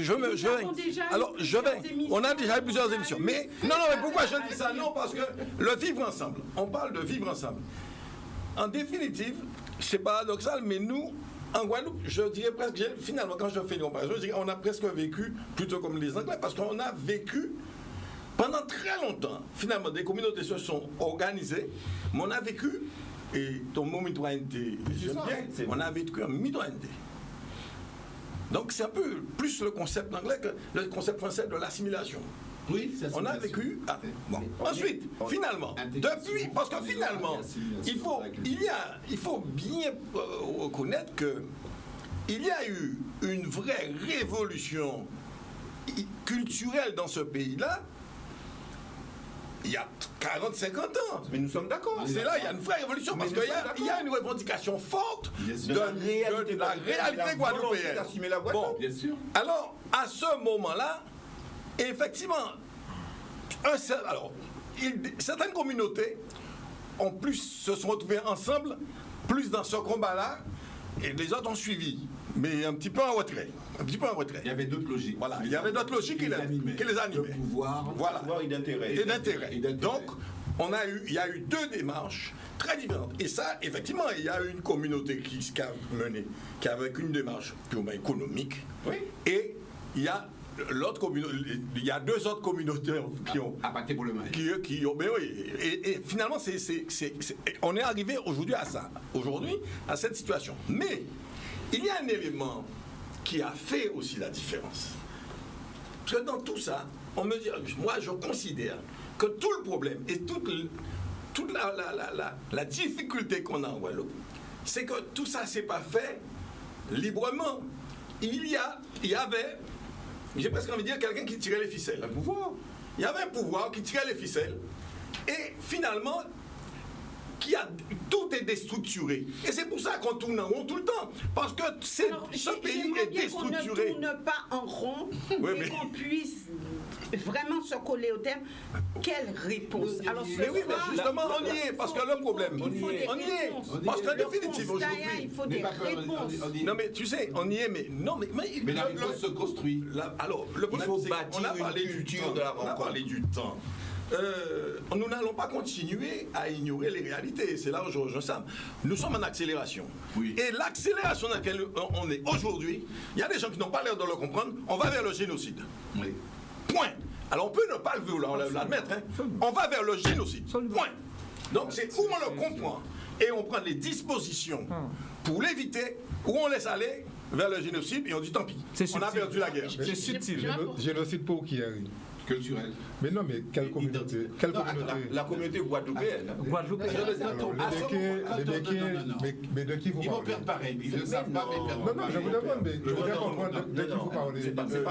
Ça veut dire que concrètement, on n'a pas défini ce qu'était le guadeloupéen. Le guadeloupéen, pour moi, c'est pas un problème de couleur de peau, c'est un problème de culture. J'ai pas parlé de couleur de peau. Non, j'ai pas dit que tu as dit ça. On est dans la langue de bois, on ne parle pas de manière claire. Alors, il y a un génocide. Qui est génocidé? Je vais dire ça autrement, mais c'est pareil. Jusqu'à présent, dans l'histoire de la Guadeloupe, nous sommes à la troisième, on discutait tout à l'heure, nous sommes à la troisième extinction. Voilà. La première extinction, c'était la déportation. Bon, on va la nier. Deuxième, non mais y compris de nous-mêmes aussi, qui sommes les Amérindiens, après toute ce vécu de guerre, les Amérindiens nous-mêmes arrachés des terres, et tout ça. Bon, ça devient une mythologie, ça, mais ça a été un fait. La deuxième extinction a été l'assimilation. Donc avec l'alignement sur un modèle de développement qui n'était pas endogène, qui ne venait pas de nous, mais qui a été vu de l'extérieur et qui est entier avec tous ces outils, ces armes d'aliénation de nous. Et la troisième extinction, c'est ce qui se passe maintenant, c'est ce fameux génocide par substitution, où en termes de masse, en termes de taille, on ne tiendra pas la distance si on reste dans nos divisions. Oui, mais il faut se poser la question de nous-mêmes et ce qu'on fait avec nous-mêmes. Oui, on est d'accord. Je vais poser une question. La Betty, on est d'accord. Lorsque vous avez des familles, des Guadeloupéens, quelle que soit leur couleur de peau, qui n'arrivent pas à trouver une femme de ménage guadeloupéen en côte sous le vent. Parce que soit les gens veulent payer plus cher, c'est-à-dire qu'ils veulent, entre guillemets, être payés 50 € de l'heure, là où, je veux dire, un métro qui a faim arrive, va prendre 14-15 € de l'heure. Mais c'est la troisième extension. C'est pareil. Il y a aussi le fait de savoir compter l'argent, c'est-à-dire le Guadeloupéen va vouloir tout de suite, allez, donne-moi, je vais faire un coup, etc. Il y a un problème de rapport à l'argent et à l'investissement sur le court, moyen et long terme. Il y a la question aussi de l'engagement, c'est-à-dire que, ok, dès que je rentre dans la place, comment je vais faire pour entuber l'autre, etc. parfois. Ça aussi, il faut se poser la question de forme de respect. Oui, mais justement... Ce sont les défauts des peuples. Les peuples ont des défauts. On est d'accord. Tous les peuples ont des défauts. Oui, mais j'ai pas compris de quel peuple on parle. Là. Parce que moi, ce dont je vais entendre là, je ne sais pas de quel peuple on parle. Admettons ça. Admettons. Le problème aujourd'hui... Non, messieurs, attendez. Non, excuse-moi. Non. Il faut être clair sur une chose. Là, mais c'est vrai, il y a quelque chose d'extraordinaire. On demande à un peuple de fonctionner comme une nation n'ayant jamais été une nation. Messieurs, le Guadeloupéen, pendant tout le temps, à mon âge aujourd'hui, je n'ai en mémoire qu'une chose. En tout temps, le Guadeloupéen dit, bita blanc là. Il va nettoyer, puis même quand il nettoie une vente là, il va nettoyer qui porte à Kazaï, parce que ça c'est bita blanc là. La gestion de la Guadeloupe a été faite de façon raciale. Le blanc a dominé, a maîtrisé, a fait la Guadeloupe. C'est pour ça que j'ai parlé au départ d'institution. Ça a été comme ça. Mais vous savez une chose, j'avais dit, j'étais condamné à 800 francs d'amende parce que j'avais déclaré dans une gendarmerie que la présence de gendarmes blancs est une agression contre le peuple guadeloupéen. Je suis passé au tribunal à 80%. Bon, on n'avait pas le comprendre le sens de ce que je voulais dire. Moi, j'ai essayé de faire comprendre ce que ça veut dire. J'ai dit, mais je ne sais pas éduquer mes enfants. Parce que un pays, je suis en France. Je sais que je suis en France. Je m'attends à voir des forces de l'ordre blancs. Je m'attends à voir... Ça ne me choque pas, je suis en France. Je suis en Guadeloupe. Qui est la France? Oui, mais c'est là où nous avons une grande différence. Non, c'est là où nous avons une grande différence. Parce que la France a été allemande à un moment. Eh bien, les Allemands n'avaient qu'à gagner la guerre. Écoutez, les Français se sont battus, ils ont été chercher les Américains pour combattre les Allemands. Moi, je suis en Guadeloupe, je suis en Guadeloupe. Et sur ce plan-là, Harry, on est en France, Harry. Non. je suis en Guadeloupe. Non, attends. Ça, déjà, il faut qu'on soit clair. Harry, attends. Oui. Moi, je pense que c'est pas un problème d'être en France. Nous sommes dans la République française. Voilà, c'est pas Nous dans sommes- les institutions françaises. Nous sommes dans la les institutions. République Mais française. ça, c'est l'organisation administrative. Non, Politique. non, Les gars, non, non, non. Soyons. Non, Non, les gars. Je Ouais, te laisse- Il y a un minimum de lettres. Tu permets que je continue? Non, mais attends, mais soyons clairs. Tu permets que je continue? Vas-y. Nous sommes dans la République française et personne ne le conteste là aujourd'hui. Même si on peut Bien contester, sûr, et on peut être citoyen, et on est citoyen français, et Oui. nous tous autour de cette table-là, nous disons que nous sommes citoyens français. Oui. La réalité, c'est que c'est toute la différence entre la citoyenneté et l'identité. Le problème, c'est que si tu vas dire à un Corse qu'il est français, il va te regarder dans le blanc des yeux. Or, le Corse se revendique Corse avec sa culture corse et il te dit nous sommes dans la République française. Oui, oui, Pourquoi ne pourrons pas le dire en Guadeloupe? C'est pas un problème de couleur de peau. On le dit aussi. C'est pas- Non. Nous disons en Guadeloupe, nous sommes français. C'est vrai, nous sommes dans la République française et ça, c'est pas contestable. Mais ce que je veux dire, c'est que on peut changer de citoyenneté. On peut devenir Oui, mais citoyen on défie américain. la question non, qu'a posée Harry sur la question de cette Donc, c'est pas- domination c'est pas- raciale C'est pas un problème de race. via C'est pas les pour- institutions, c'est-à-dire c'est que ça. les institutions servent à gérer, à dominer une partie de la communauté guadeloupéenne par rapport à d'autres ou une autre. Donc c'est une vraie question. Alors, C'est vraiment un problème. Non, mais en termes de schéma de développement, la Guadeloupe s'est développée par les institutions et par les transferts. Attention, Transferts financiers quels que soient les fondamentaux. sociaux, à un moment donné, Alors, par les institutions. Or, qui représente les institutions physiquement en totalité? Les présidents des EPCI, des conseils régionaux, départementaux, des maires. Alors, Thierry et puis Samuel. Ah ben, Le problème fondamental, c'est qui tire. Alors, et le problème qui va se poser aujourd'hui, et je finis, le problème qui va se poser aujourd'hui, Betty, c'est que les transferts financiers vont baisser parce que l'État ne peut plus Il n'y payer. a pas les moyens. L'État ne peut plus payer. Je vais te raconter hors antenne ce que moi j'ai vécu concrètement dans une relation. La question, c'est que l'État ne peut plus payer aujourd'hui. Ni transferts publics, ni transferts sociaux. Or, nous vivons, et je l'ai écrit dans un bouquin qui s'appelle La Guadeloupe audacieuse, 80% de nos moyens financiers viennent des transferts publics et des transferts sociaux. et pas de nous-mêmes. Nous avons peut-être 10 ou 15%. Mais oui, regarde le taux, la moi, je vois réalité. bien- Attends, je Il y continue. a quand même des Et le questions, il y a pas de problème, réponse. c'est que l'État ne va plus continuer à payer. Et d'ailleurs, depuis 10 ou 15 ans, l'État te dit, prends tes responsabilités. Alors, moi, Robert, merci. Alors, une phrase, et puis il faudrait Non. que ça soit un petit peu équilibré. rapidement, juste pour indiquer, si quelqu'un peut me donner les vrais chiffres concernant les jeux d'argent qui repartent, les vrais chiffres concernant les impôts, tous directs et indirects qui existent, tout ce qui est amende, etc. Et me dit combien en volume nous payons sur tout ce qui est direct, indirect, ou par le fait qu'on est quand même des multinationales qui nous prennent en territoire d'export, etc. Je veux un vrai calcul de tout ça. Si on me donne tout ça, certains chiffres que la DGFiP garde, Je ne parle pas de ça. Je parle de... on va pouvoir discuter de beaucoup de choses après. Non, on va discuter. Alors, Je ne donnerai pas le chiffre, mais je dirais une chose. Il y a un gars qui était président de la République et qui a dit à l'Élysée, devant moi, on est dans un certain nombre, il a dit, contrairement à ce qu'on vous raconte, vous ne coûtez pas cher à la France. Et il était président de la République. Et ce que tu viens de dire, c'est exactement. Je me dis, c'est bizarre. On a tout, sauf ces vrais chiffres-là. Parce qu'on nous donne des chiffres de tant d'argent qui arrivent. Oui, Mais il y a une masse énorme qui s'en va. Il y a une masse énorme qui part et l'équilibre se fait. En réalité, nous ne vivons. Enfin, nous vivons. Je dirais une chose.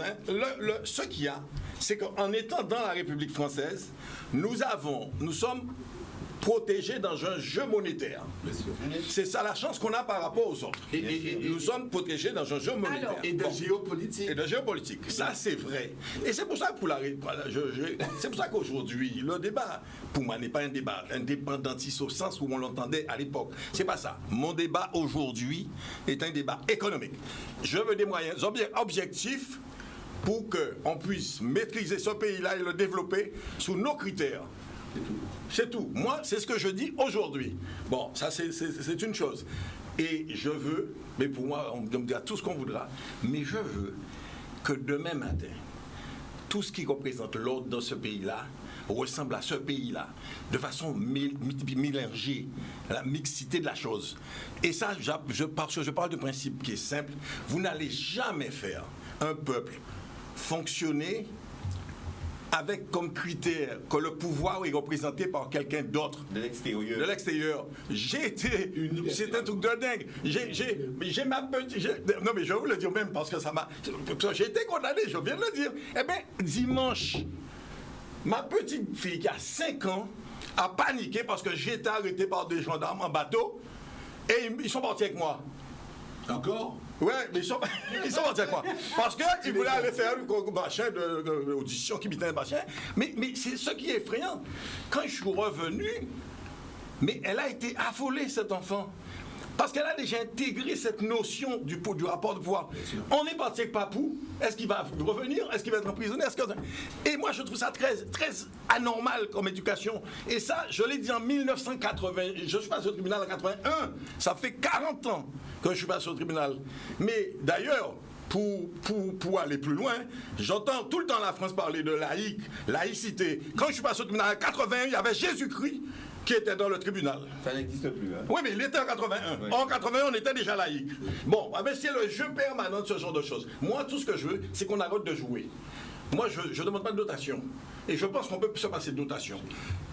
On est dans un système qui fonctionne, qui peut fonctionner. On dit, on est capable d'apporter notre concours et de l'apporter économiquement. On est capable de faire fonctionner un pays qui a des valeurs et on doit pouvoir le faire fonctionner. Monsieur, il faudrait qu'on passe aux appels puisque je vais encore me faire tirer les oreilles. Il faudrait bien qu'on puisse bien structurer, identifier les réponses qu'on peut porter au vivre ensemble. Alors j'avais dit Thierry et ensuite Samuel. Alors, allez-y. Je voudrais me permettre de partir sur à peu près les 40 dernières années. Mais en disant notamment avant, comme ça n'est pas de moi, mais ça vient d'André Frossard, qui est un écrivain chrétien catholique, qui disait que l'assassiné n'est pas toujours innocent d'avoir été assassiné. En 82,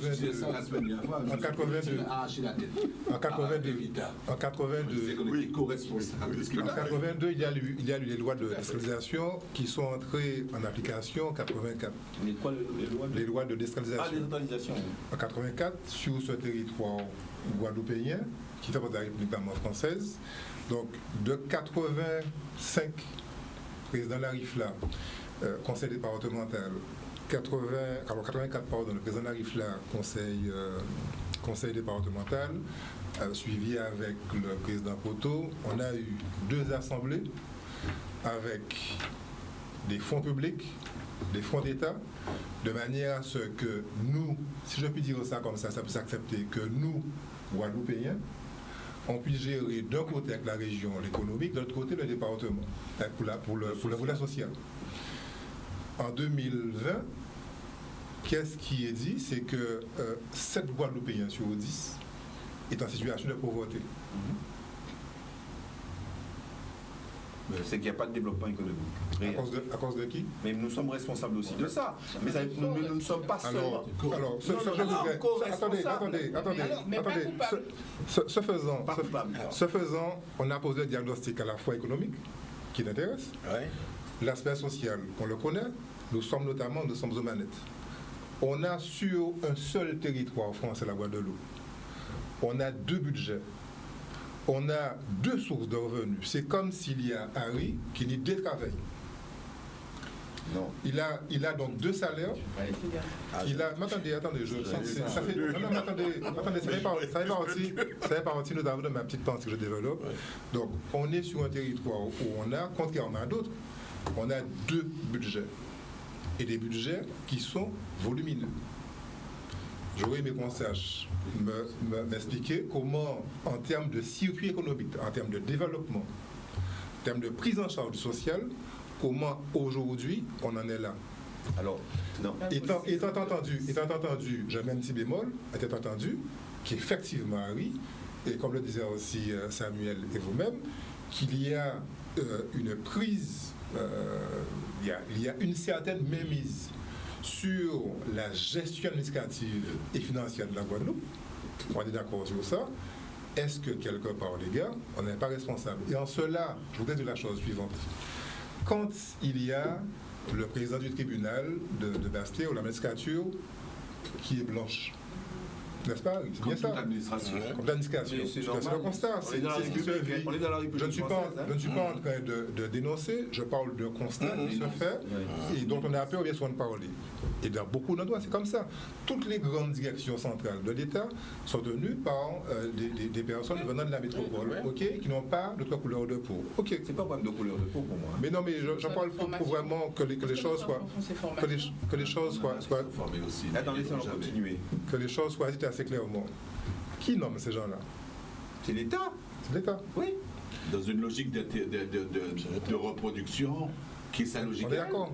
Ouais. Qu'est-ce que nous faisons, nous, si nous, le nous, c'est nous, Guadeloupéens, etc., qu'est-ce que nous faisons depuis des années que ça puisse changer? Alors, bonne question. Et en même temps... Bonne question.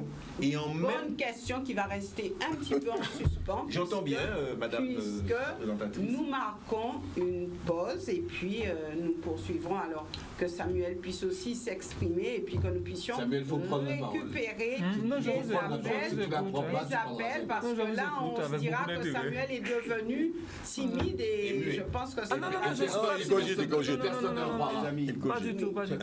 C'est pas à cause de moi. On a publicité. D'accord. Samuel, tu vois ce que je veux dire par rapport à ce midi? Voilà, donc nous revenons au sein de cette émission et puis je sais que vous avez encore beaucoup à dire, mais nous avons un appel de téléspectateurs, nous le récupérons, ensuite nous reviendrons avec ces échanges. Bonsoir, vous avez la parole. Oui, allô, bonsoir. Bonsoir, madame. Oui, alors j'appelle juste pour écrire un petit message. Je dis bonsoir à tout le monde. Je ne connais pas vraiment les prénoms. Mais je souhaite juste dire un petit mot que depuis 400 ans, c'est nègre qui toujours en nègre. D'accord? Vous êtes là à débattre, c'est bien beau de débattre sur les noirs et les blancs, mais aujourd'hui il y a le métissage, il y a de tout qui existe sur la terre. On n'a plus vraiment de nationalisme, de nationalité quelconque. On est tous multiculturels. Donc il faut arrêter les débats, les noirs et les blancs. Il faut depuis bien longtemps, nègre toujours bon nègre. Et aujourd'hui, il faut maintenant se serrer les coudes, se donner la main, essayer d'avancer ensemble, comme les autres, comme on dit. On tire sur les autres peuples, que les autres peuples font ce qui font ça. Effectivement, il y a des problèmes partout. Mais quand ils viennent dans les pays comme chez nous, ici, peu importe que ce soit la Guadeloupe ou la France, ils se serrent les coudes. Même si on va tuer un pays ailleurs, ici, ils se serrent les coudes. Dans l'État français, ils sont étrangers, ils se serrent les coudes. Mais nous, nègres, nous tirer un petit lot, c'est au plus gros raciste à la fois. Jaloux, au plus gros casse à la jaloux, il y a toujours un petit problème, il y a toujours un X, toujours un souci. Donc moi, c'est que j'avais à dire, moi personnellement, je suis antillaise, je rencontre toujours des soucis, je me fais toujours agressée par des potes antillais, et je vois que ces mêmes gens-là, ils n'admettent pas les blancs. Donc il y a un stéréotype, une peur, je ne sais pas, un truc, mais c'est sur ça qu'il faut débattre au jour d'aujourd'hui là. En tant que noir, en tant qu'antillais, il faut débattre sur qui on est vraiment, notre identité effectivement, mais qui nous est, qui race en nous-mêmes. Parce que nous, pour le monde qui fait net, qui fait blanc, pour le monde qui fait ça, nous va penser vraiment pas blanc, et bien il y a là pas figer nous pour la nous, contrôler nous, il y a nous baisser midi, il y a nous faire arrêter changer, toutes sortes de misères. Mais c'est sur ça qu'on doit débattre aujourd'hui. Le noir et le blanc, ça n'existe plus. Maintenant, il y a le métissage, il y a de tout. Aujourd'hui, là, il faut qu'on parle qu'est-ce qu'on est vraiment, ce qu'on doit faire pour que les gens puissent nous respecter. Parce qu'on a ils ont le droit d'être là comme nous-mêmes, hein, mais ils ont le droit de nous respecter aussi. Voilà, c'est ça que j'avais à dire. Et sur ce, je vous laisse débattre. Vous êtes des grandes personnes, je vous respecte. Je respecte votre débat parce que j'écoute depuis un moment. Je n'ai pas votre âge, effectivement. C'est pour ça que je vous parle de respect. Mais comme on dit, on m'a toujours appris, qui veut son respect s'en procure. Donc, j'allais pour nous procurer nous respect en nous libre, pour nous faire ces gens-là arrêter de respecter notre propre pays en nous. C'est pays en nous quand même. Voilà. Donc, c'est ça que j'avais à dire. Sur ce, je vous souhaite surtout la santé avant tout et le reste viendra après. Voilà. Merci, madame. Merci. Alors, il y avait Samuel qui voulait réagir. Et puis, oui, je vais réagir aussi. Alors, je ne suis pas timide, hein. Je ne suis pas timide du tout. Même pas du tout. Voilà. Il ne vous a pas échappé que les personnes, la communauté, on pense qu'il y a un problème d'équilibre économique dans le pays. Et la communauté qui parle le plus d'identité, c'est celle qui est le plus en retard. Ça ne nous aura pas échappé. Alors, est-ce qu'il faut arrêter de parler d'identité? Parce que moi, je dis une chose qui est simple aujourd'hui. On souffre de quoi? Je vous l'ai dit tout à l'heure, peut-être qu'on n'a pas pesé les mots. Il y a une seule communauté presque qui connaît, avec celles qui sont arrivées tout récemment, mais qui connaît ce que sont les logements sociaux, ce que sont pointés à Pôle emploi. Il y a un certain nombre de choses qui n'intéressent qu'une communauté. Les équilibres économiques ne sont pas au rendez-vous. Et tant qu'on n'aura pas un discours clair, il faut qu'on arrête les discours identitaires. La dame, je ne suis peut-être pas d'accord avec tout ce qu'elle a dit, mais là, en partie, j'aime bien sa chute, mais en partie, ce qu'elle dit, peut-être que c'est grossissant, donc ça nous fait réagir. Oui, mais non, mais il faut l'entendre, ça.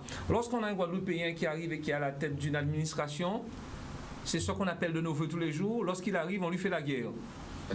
Il y a plein de cas de figure comme cela. Qu'est-ce que tu appelles le Guadeloupéen noir alors? Je parle d'un afro-descendant, comme de la communauté qui arrive et qui prend en main une administration quelconque.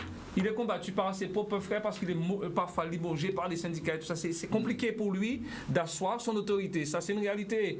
Il faut le dire aussi, ça. Ensuite, on parle des métiers, parce que là aussi, c'est comme si on avait les yeux bouchés.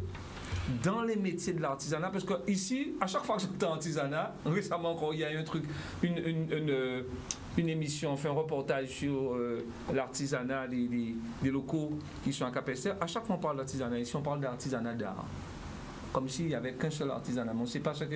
Vous savez, un nez à Paris, c'est un nez, Guerlain, tout ça, ce sont des artisans. Quand vous êtes couturier de la grande couture, ce sont des artisans. C'est l'artisanat qui fait la vie. On dit bien en France que le plus gros employeur, c'est l'artisanat. On sait qu'on a fait des erreurs sur ce plan-là. Je dis ici. On a un problème de formation, on a un problème de centre de formation, de niveau de formation, parce que ce n'est pas tout de mettre des jeunes dans un local pour apprendre un métier pour lequel ils ne sont pas formés demain. C'est-à-dire, ça m'intéresse de dire, oui, comment on vit aujourd'hui, mais comment vont vivre les jeunes et comment vont vivre nos grands-parents, comment vont vivre les seniors demain. Et c'est ça qu'on ne prépare pas. La réponse devrait être ça. Disons clairement aux jeunes que dans des métiers, il y a des débouchés dans des métiers, pas ce qu'on croit.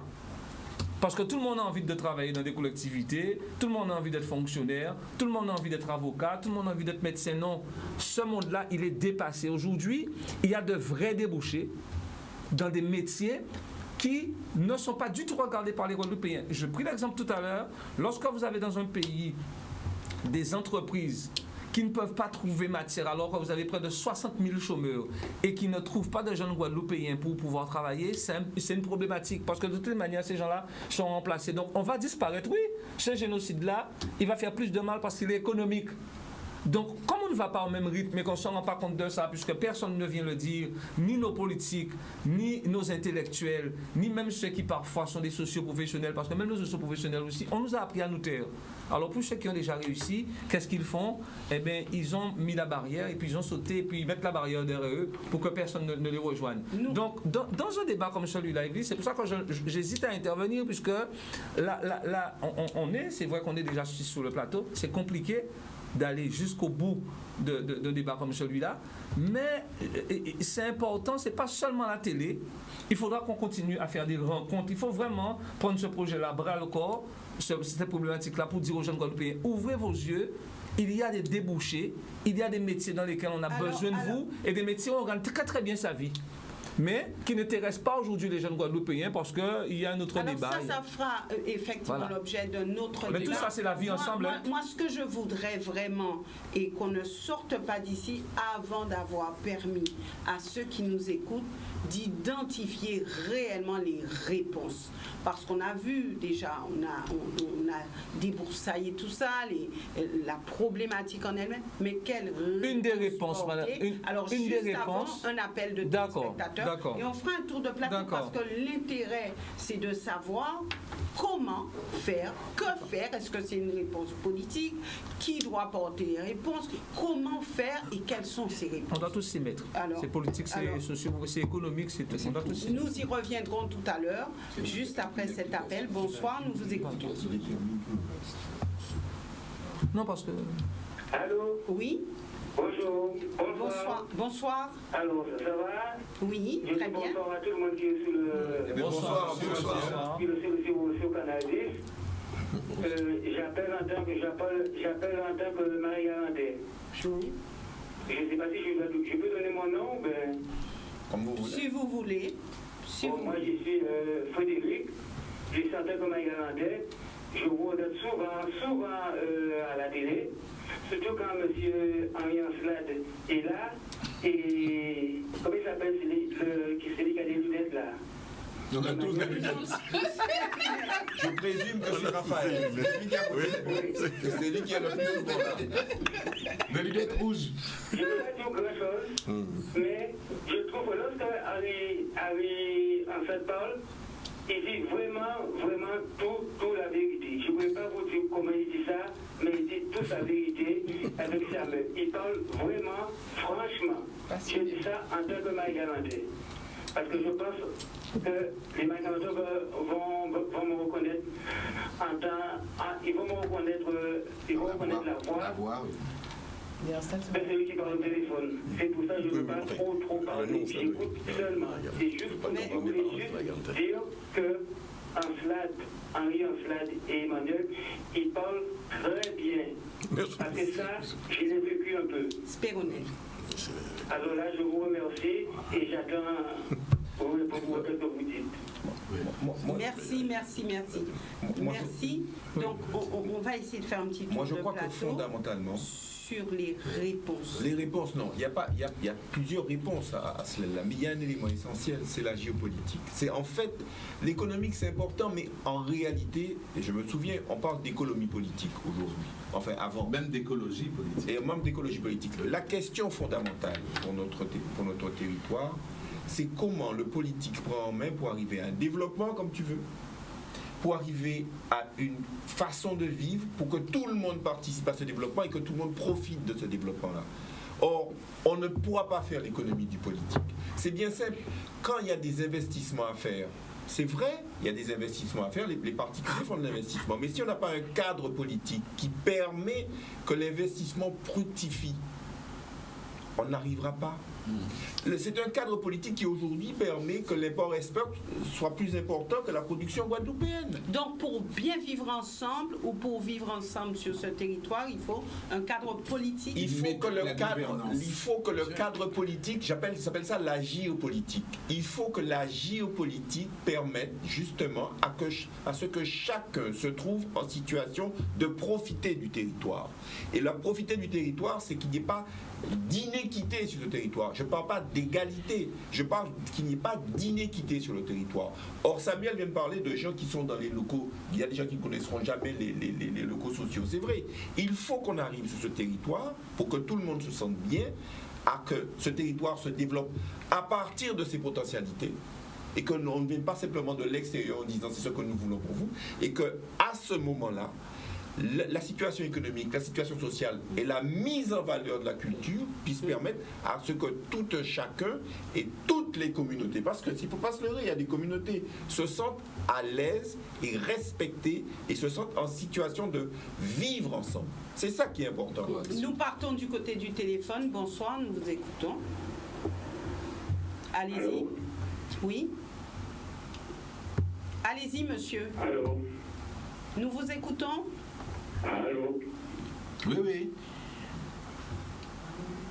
Mais elle n'a pas de Allez-y. Bonsoir à tous ceux qui sont plateau-là. Bonsoir. Bon, apparemment, en attendant leur explication, en leur machin, mais pour moi, c'est le monde qui a compris le problème là.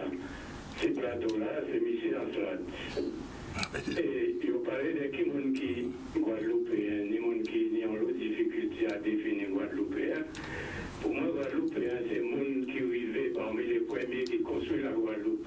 Notamment les Indiens, les Nègres et les Blancs pays qui décapent toujours les Nègres et les Indiens qui construisent la Guadeloupe. C'est ça les vrais Guadeloupéens. Et pas jamais ni vivre ensemble aux Indiens, les Nègres qui arrivent ensemble, mais Blancs là, c'est toujours qu'à faire nous jusqu'à là. Et donc, le vivre ensemble, et que jamais nous vivre ensemble si nous ne pas changer de statut. Pour nous mettre en vie en nous, pour nous vivre ensemble. C'est-à-dire ça qui est d'accord à vivre ensemble, qui est resté et qui agit, j'en crois agir, et ça qui vient commander nous, qui prend un pays en nous, qui est déplacé. Parce que moi, en fait, toute carrière professionnelle en France, en ayant carte d'identité française, je n'ai pas jamais senti m'accepter comme français. Toléré. C'est toléré. Et là, je suis capable des Antilles, je n'ai jamais entendu parler des départements d'outre-mer, je suis capable des colonies. Et moi, les amis, depuis en 70-74, que c'est descendu ici, parce que l'autre a gagné 71 ans, pour monter des grosses sociétés à Jaguar, pour mon développement à Jarry, et bien, ils ont cassé les reins à eux, et c'est plein de pays qui ont cassé les reins à eux, parce qu'ils ont cassé le marché. Et jusqu'à là, ça a fait là, on va louper, il faut ouvrir une entreprise en société pour concurrencer eux, mais c'est toujours là pour empêcher nous d'avancer. Et tant que nous pas changer le système, eh bien, là, nous pouvons toujours pas parler comme ça et nous pouvons toujours rester derrière tout le monde qui vient de l'extérieur. Parce que ces Européens là qui viennent là, ils viennent avec un complexe de supériorité à eux parce qu'ils ont éduqué comme ça. Ils ont éduqué qu'ils sont supérieurs aux nègres, machin. Donc, c'est eux qui colonisent parce que nous avons un statut de département, mais manque à voir que nous fonctionne toujours en colonie. Parce que les gens font que tout le monde est relevé, toutes ces réalités là départ là, sauf nous qui toujours en bas. Pourquoi? Parce que c'est nous qui courons voter pour la liberté en nous. Et bien, tant que nous pas nés, et nous, mais qui arrivent encore en monde dans tous ces plateaux-là, voilà, c'est M. Max Ripon Marie-Galante, il a promené tranquillement l'après-midi Marie-Galante à Casanari là, un Européen qui a arrêté, il a dit là, il a promené, il dit pas passer là, par les nègres qui a arrêté là. Et moi, ni 25 ans, j'ai dit Marie-Galante, il a dit notamment sans Guadeloupe, tout le monde est rigolé. On dit, j'aurais pétapitrice et c'est éjecté, ou éjecté dans le pays là. C'est tout ça, Denis a dit. Merci. Merci, monsieur. Voilà, donc on va poursuivre. Hein. Donc ça veut dire qu'en réalité, la vraie question, le vrai débat n'est pas est-ce qu'on doit vivre ensemble, le vrai débat, c'est que quelles sont les conditions pour qu'on puisse vivre ensemble. Voilà. Et oui, mais les conditions, c'est qu'il faut que l'exécutif de ce pays-là soit dans ce pays-là. On peut être dans la République française, mais le rôle de la France à ce moment-là, c'est d'être là où, enfin, je dis, le contrôleur, et on a dit ça l'autre fois, il est le régulateur, le contrôleur, mais l'exécutif d'abord, c'est ici. Je ne comprends pas comment un individu qui est ici 2 ans et va partir de la 3e année va mettre en place la politique qui doit continuer en Guadeloupe, alors que lui, il arrive il y a 2 ans, il repart l'année d'après. Avec une mais ça va au-delà. Alors, on faisait le tour de plateau sur les réponses. Hein, oui, alors, ça va au-delà. Je finis quand même quelque chose. Ça va au-delà. C'est pas un problème d'individu, parce que tu vas avoir un haut fonctionnaire mélanoderme noir qui va venir de France, il va mener la même politique parce que c'est un cadre structurel qui existe. Or, ce qu'il faut, c'est pas seulement changer les hommes, c'est changer le cadre structurel qui permet ça. C'est pas un problème d'homme seulement, c'est un problème de cadre structurel. C'est-à-dire qu'il faut en fait changer de statut. Merci. Oui, et puis le tour de plateau, nous le faisons sur les réponses. Puisque l'heure passe très vite, nous récupérons un autre appel. Bonsoir, nous vous écoutons. Oui, bonsoir Madame Levine, mais ce soir je vous écoute avec sincérité. Ce soir je crois que le débat dépasse toutes vos invités. Il y a une vérité que Gamon ne veut pas dire. Il faut dire la vérité. La vérité, il faut dire que nous Guadeloupéens, celui qui vous parle, je veux prendre ce parce que je vous vois, vous ne connaissez pas. Je vais vous présenter mon nom, mon prénom. Monsieur Noël Maurice. Président de notre association de l'eau. Depuis 60 ans, je travaille pour reconnaître l'eau ici.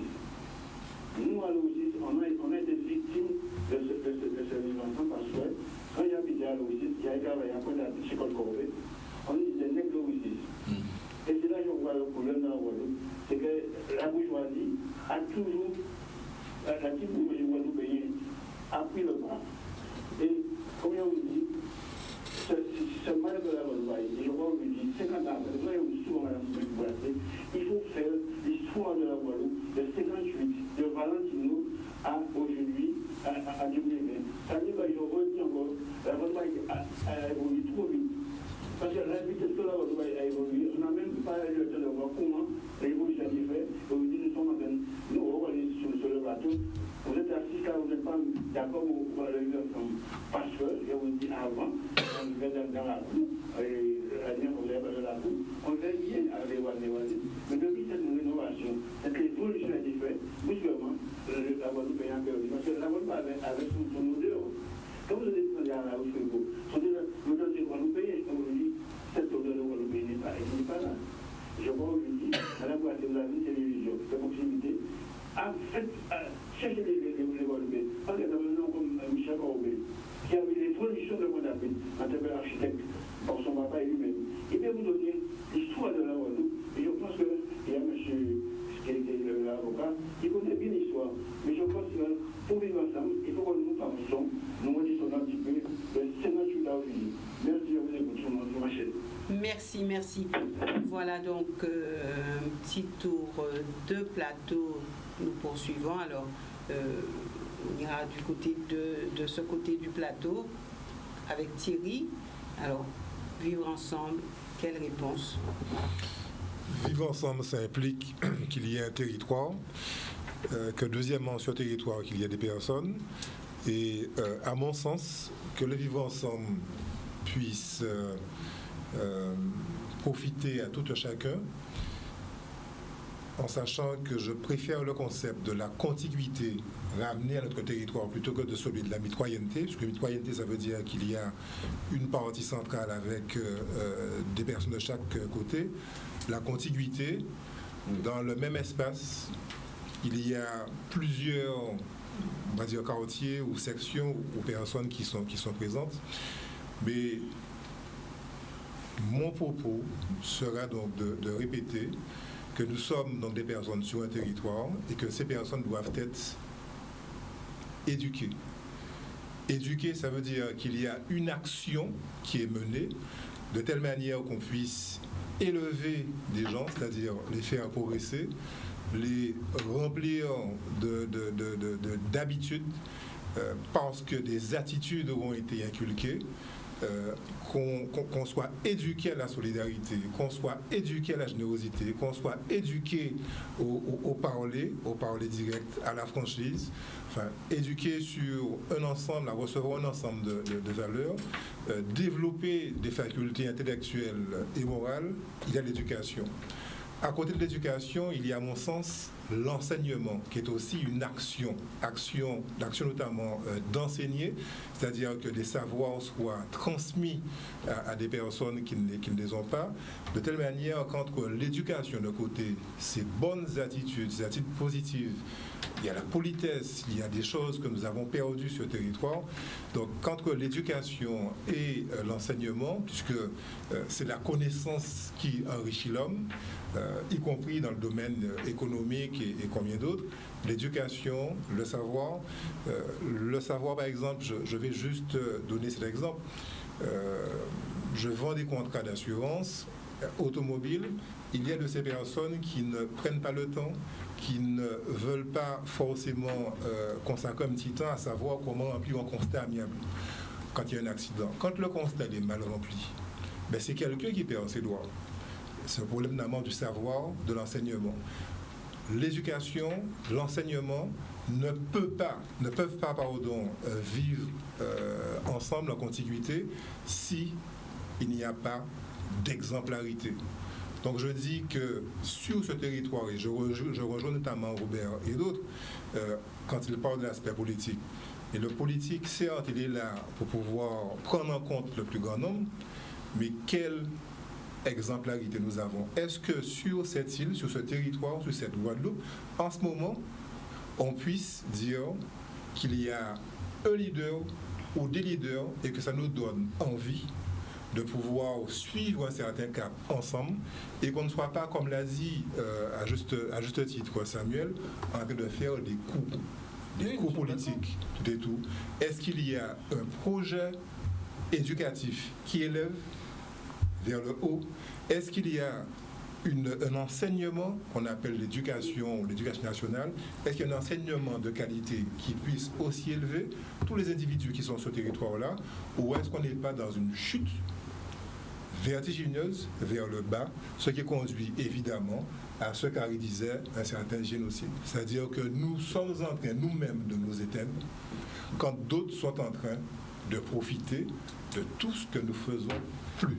Éducation, enseignement et exemplarité qui partent de nous-mêmes. Alors, merci. Betty. Un tour, nous faisons un tour. Betty. Je dirais que l'une des réponses que l'on peut apporter, c'est le travail que l'on fait par soi-même.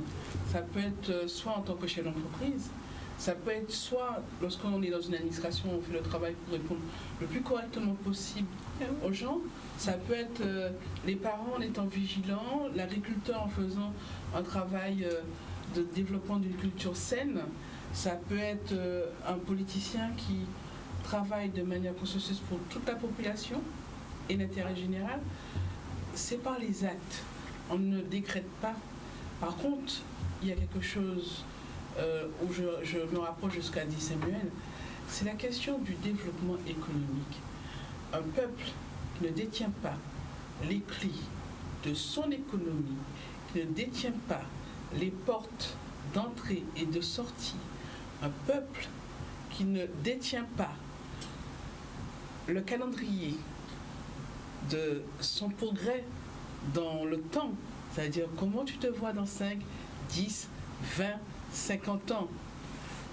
À partir du moment où pour chaque question qu'on se pose, on doit interroger des tiers, on a une vraie problématique de penser totalement une réponse du vivre ensemble. On aura toujours des réponses partielles, parcellaires, insatisfaisantes. On aura toujours des conflits entre nous ou parce que, voilà. Donc, je ne parle pas de cadre juridique, d'indépendance, etc. Je parle de se questionner sur le cadre, d'accord? Où on va aller, comment et quelles responsabilités que l'on prend. Merci, Harry. Mais j'ai tout dit, mais par contre, il y a une chose que j'aurais bien aimé rappeler. Finalement, là, on parle de la Guadeloupe et on parle de vivre ensemble en Guadeloupe. Bon, mais moi, quand je regarde la France avec l'Angleterre, l'Allemagne, je regarde toutes les grandes guerres. Ils sont partis de là, ils n'ont pas su vivre ensemble. Ils ont fait des guerres énormes, des guerres meurtrières, tout le temps. Donc, alors, oui, alors, je tire deux conclusions. Je me retrouve avec des gens qui ont l'habitude de faire des guerres déjà tout le temps, d'ailleurs. Bon, il y a des situations conflictuelles tout le temps. Difficile de se mettre d'accord. Ce sont aujourd'hui, c'est cette culture-là qui domine le monde. Pour l'instant, c'est cette culture-là qui domine le monde. Cette histoire-là domine le monde. Donc, je parle d'un principe. Et là-dessus, je suis catégorique pour moi. La Guadeloupe, avant de parler de vivre ensemble, il faut que le pouvoir de décision, l'exécutif soit guadeloupéen. Point. À partir de ce moment-là, tout le reste peut se faire. Et je dirais, je ne me poserai même pas de questions numériques, à savoir s'il y a plus d'un tel qu'un tel en Guadeloupe. Il y a des Guadeloupéens. Je considère que la Guadeloupe aujourd'hui peut recevoir 1 million de personnes, c'est une question d'organisation, venant de l'extérieur. Et ça peut très bien fonctionner parce que l'exemple a été fait à Singapour, qui est de la taille de Basse-Terre. Ils ont 4,5 millions de personnes et ça fonctionne. Mais on sait qui c'est les Singapouriens. Mais ils sont des gens de partout qui font tourner Singapour.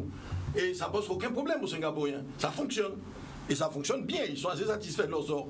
Donc, mais en définitive, le vrai problème, c'est quoi? C'est qu'il y ait une gouvernance qui soit claire et nette. Et c'est ça qui manque dans ce pays-là. Et de ce fait, tout est dénaturé, tout est à l'envers, tout ce qu'on reproche aux Guadeloupéens, mais c'est lié à ça. Il n'a jamais pu être lui. C'est lié à ça. Donc il y a un moment, il faut arrêter et mettre les choses dans le bon sens. Merci, Samuel. Betty en partie dit ce que j'allais dire. Notre économie, on ne gère pas son économie, on ne gère pas son pays. Et j'ai même envie de dire que lorsqu'on ne gère pas son économie, on n'arrive pas non plus à gérer la politique parce que c'est l'économie quelque part qui sert d'essence, de carburant à la politique. Ah oui. C'est pas toujours comme ça. Ah oui. C'est pas toujours comme ça. Ah oui. Non, c'est lié. Ah ben c'est lié. C'est inter. Voilà. C'est lié. Mais que font les politiques en général? Eh bien, ils suivent dans un domaine. Si vous avez un domaine sur lequel vous êtes fort, eh bien, il y a 99% de chances que le politique vous suive là et ne suive que vous, puisque c'est effectivement. Est-ce que vous êtes fort? Vous êtes fort parce que vous employez du monde, vous êtes fort parce que vous avez un chiffre d'affaires qui est important, vous êtes fort parce que vous avez développé un secteur, enfin voilà. Et Betty disait quelque chose, à chaque fois qu'on va répondre à des questions, à chaque fois qu'on répondra à une question, qu'on n'a pas la réponse à cette question-là, et on était ensemble ce midi, j'étais en train de dire quoi à une jeune, qui est infirmière en réanimation. Il faut qu'on apprenne à parler aussi à nos jeunes, leur dire, et je lui ai fait la démonstration, et ce qui m'a intéressé, c'est qu'en partant, elle m'a dit, bon, ça m'a mis la puce à l'oreille. Je lui ai dit, écoute, on va faire un hôpital ici, qui sera un des CHU les plus pointus d'Europe. J'espère que tu viendras pour t'installer là parce qu'il y a vraiment matière. Il faut que tu reviennes. Oublie un peu la France puisque tu as appris ton métier en France.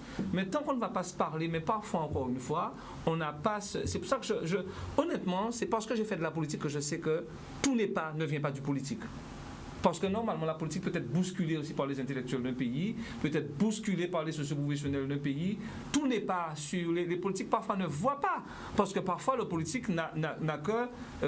Parfois ou souvent? Souvent, s'il n'a pas la culture de l'entreprise, s'il n'a pas la culture de l'économie, s'il n'a pas la culture d'un certain nombre de choses, il ne peut pas, dans son poste, comprendre les problématiques. Il va essayer de comprendre, mais il n'est pas en dehors de la société. Mais vous savez, ce qui meurt la politique, c'est l'électorat, c'est voilà, on n'a pas les mêmes, quand un politique arrive quelque part, quand vous arrivez dans une entreprise, vous développez votre entreprise parce que sur le statut c'est écrit 99 ans.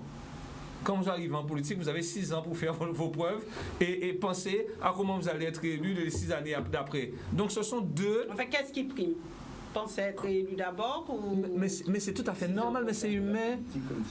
C'est tout à fait normal, forcément. Donc on ne prend pas les problématiques du pays. Alors il a dit quelque part, les fonctionnaires aussi qui arrivent pour 3 ans, le mec qui arrive pour 3 ans, il ne faut pas qu'il fasse de vagues. Il ne va pas prendre... Et puis il est dans un cadre.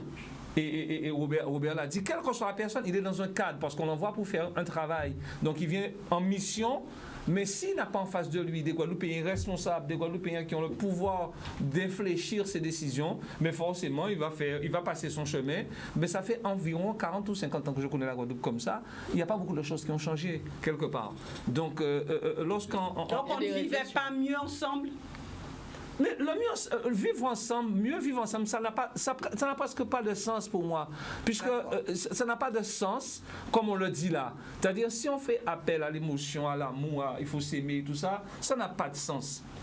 Vivre ensemble, vivre dans un pays, c'est déjà occuper des places dans son pays, c'est pouvoir gérer son pays, c'est que la distribution de richesses, on puisse compter avec vous, et que vous puissiez aussi offrir à vos enfants qui arrivent une perspective dans le pays.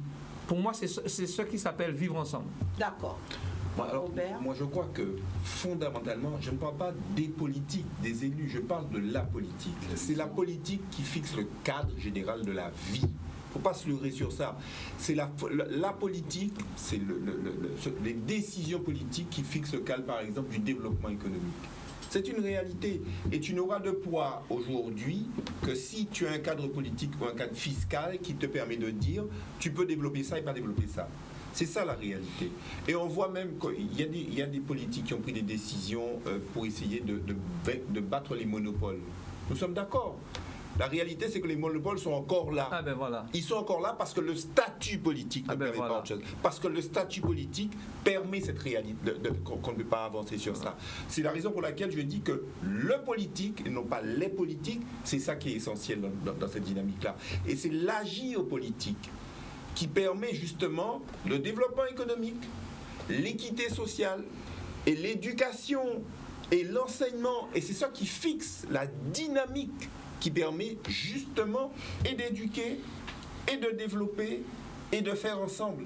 Et c'est pour ça que je parle de la politique ou le politique et non pas des politiciens. C'est ça qui est important pour moi. Donc dans notre pays aujourd'hui, prendre ses responsabilités, assumer, je parle du discours de la responsabilité dans ce pays-là, assumer ses responsabilités, c'est assumer aussi en partie la volonté de faire qu'on vive ensemble. Merci. Raphaël. La question, c'était la question des réponses. Bon, moi, ce qui me fait peur, c'est que nous sommes déjà là maintenant, et l'exercice est en cours en Guadeloupe depuis au moins 20 ans, dans une démarche de réponse. Le seul problème qu'il y a, c'est est-ce qu'on aura le temps par rapport à l'accélération, la fulgurance de l'environnement, des environnements. D'un côté, il y a un environnement qui va très vite et qui nous disqualifie culturellement, politiquement, structurellement, de plus en plus, en nous dépossédant de ce qu'on a. Et de l'autre côté, il y a des questions pour lesquelles on a besoin d'un minimum de temps. Donc la réponse est dans la démarche, mais c'est une démarche, et je rejoins Robert, qui vise la collectivité, qui vise les structures qui nous gouvernent et pas nécessairement les personnes. Reste quand même qu'il y a deux travaux à faire sur les personnes. Parce que c'est ce que disait un petit peu Thierry, et je reprends. Nous avons des démons intérieurs. Et il faut qu'on travaille ces démons-là. Il y en a deux que je vois, mais il y en a plus. Il y en a plus. On résume. Le premier démon intérieur sont les pièges cognitifs dans lesquels nous nous mettons. Ça veut dire nos propres systèmes de pensée. Des systèmes de pensée, de référence qui ne sont pas autonomes, mais qui sont dans le copier-coller. On a l'impression qu'on importe de l'extérieur des schémas qui devront nous servir à nous alors qu'ils viennent d'ailleurs. C'est un premier problème. Et le deuxième problème, c'est ce que je disais tout à l'heure, c'est la confusion entre croissance et développement. Ça va ensemble. La croissance qu'on a ici, c'est celle des schémas d'importation. Bien sûr. Et c'est tout. Et du développement. Il n'y a pas de développement. Pourquoi il n'y a pas de développement ? Parce que le développement suppose des positions d'auteur et de créateurs de plus-value. Économique, politique, culturelle. Et ça, on n'est pas en position d'auteur ici. Bien Donc sûr, ça va être c'est difficile. fondamental. C'est fondamental. Et ça devient de plus en plus incontournable. Et ce que nous, l'exercice que nous avons fait ce soir, il est là ce soir, mais c'est énorme. Il y a 20, il y a 10, il y a 5 ans, il y a 10 ans, mais jamais on n'aurait parlé de ça. C'est de la catharsis. C'est une catharsis qu'on est en train de faire ce soir. Bien sûr. Mais il y a une forme de développement quand même qui n'est pas, dont on ne profite pas, mais il y a une forme de développement. Attends. Non. Attends, soyons clairs qu'on parle de développement. Il y a une économie informelle. Il y a une richesse. Il y a une économie informelle. Il n'y a pas de développement. Le développement, ça veut dire c'est la valeur ajoutée. Quelle est la part de valeur ajoutée que tu peux dégager au-delà de ce qui se passe? C'est quoi ta cote part? Ça veut dire que, bon, aujourd'hui j'ai 20 ans, j'ai X ans, disons j'ai 20 ans pour faire bien. C'est clair que quand j'aurai 25 ans, quand j'aurai 30 ans, j'aurai fait une croissance. C'est pas pour autant que j'aurai fait du développement. Non, mais il y a des schémas, il y a des gens ici qui font des schémas de développement qui fonctionnent. Ils ne sont pas nombreux, mais il y a un vrai développement. Je ne vais pas nommer de quelques noms, mais il y a des développements qui se font ici. Et qui sont, il y a de la richesse, mais il y a aussi de la valeur ajoutée. Il y a des gens qui ont de véritables projets, qui ne sont pas des politiques, mais qui ont de véritables projets à long terme. Non, mais qui voient tous les jours juste une seconde. Les voyants s'allumer en ville. Non, mais attention, il y a des producteurs, il y a des développements séparés, mais il n'y a pas encore de synergie. On est d'accord, je préfère ça. Nous sommes d'accord. Je préfère ça. Mais soyons clairs, parce que s'il n'y a pas de synergie, s'il n'y a pas de mise en commun de la valeur ajoutée, ça me va. Voilà. Ça me va. Voilà. Il y a des producteurs, mais il n'y a pas de développement. Merci madame, merci messieurs. Mais c'est ça la réalité. D'être venus sur ce plateau. Vous pourrez poursuivre comme d'habitude. Et comment? À l'extérieur du plateau, puisqu'il y a un deuxième débat en général qui se passe à l'extérieur du plateau. En tout cas, merci d'être venus. Échange riche et fructueux. Merci aussi à vous téléspectateurs de nous avoir suivis. Prochain rendez-vous avec un autre thème mardi prochain. Excellente soirée à tous.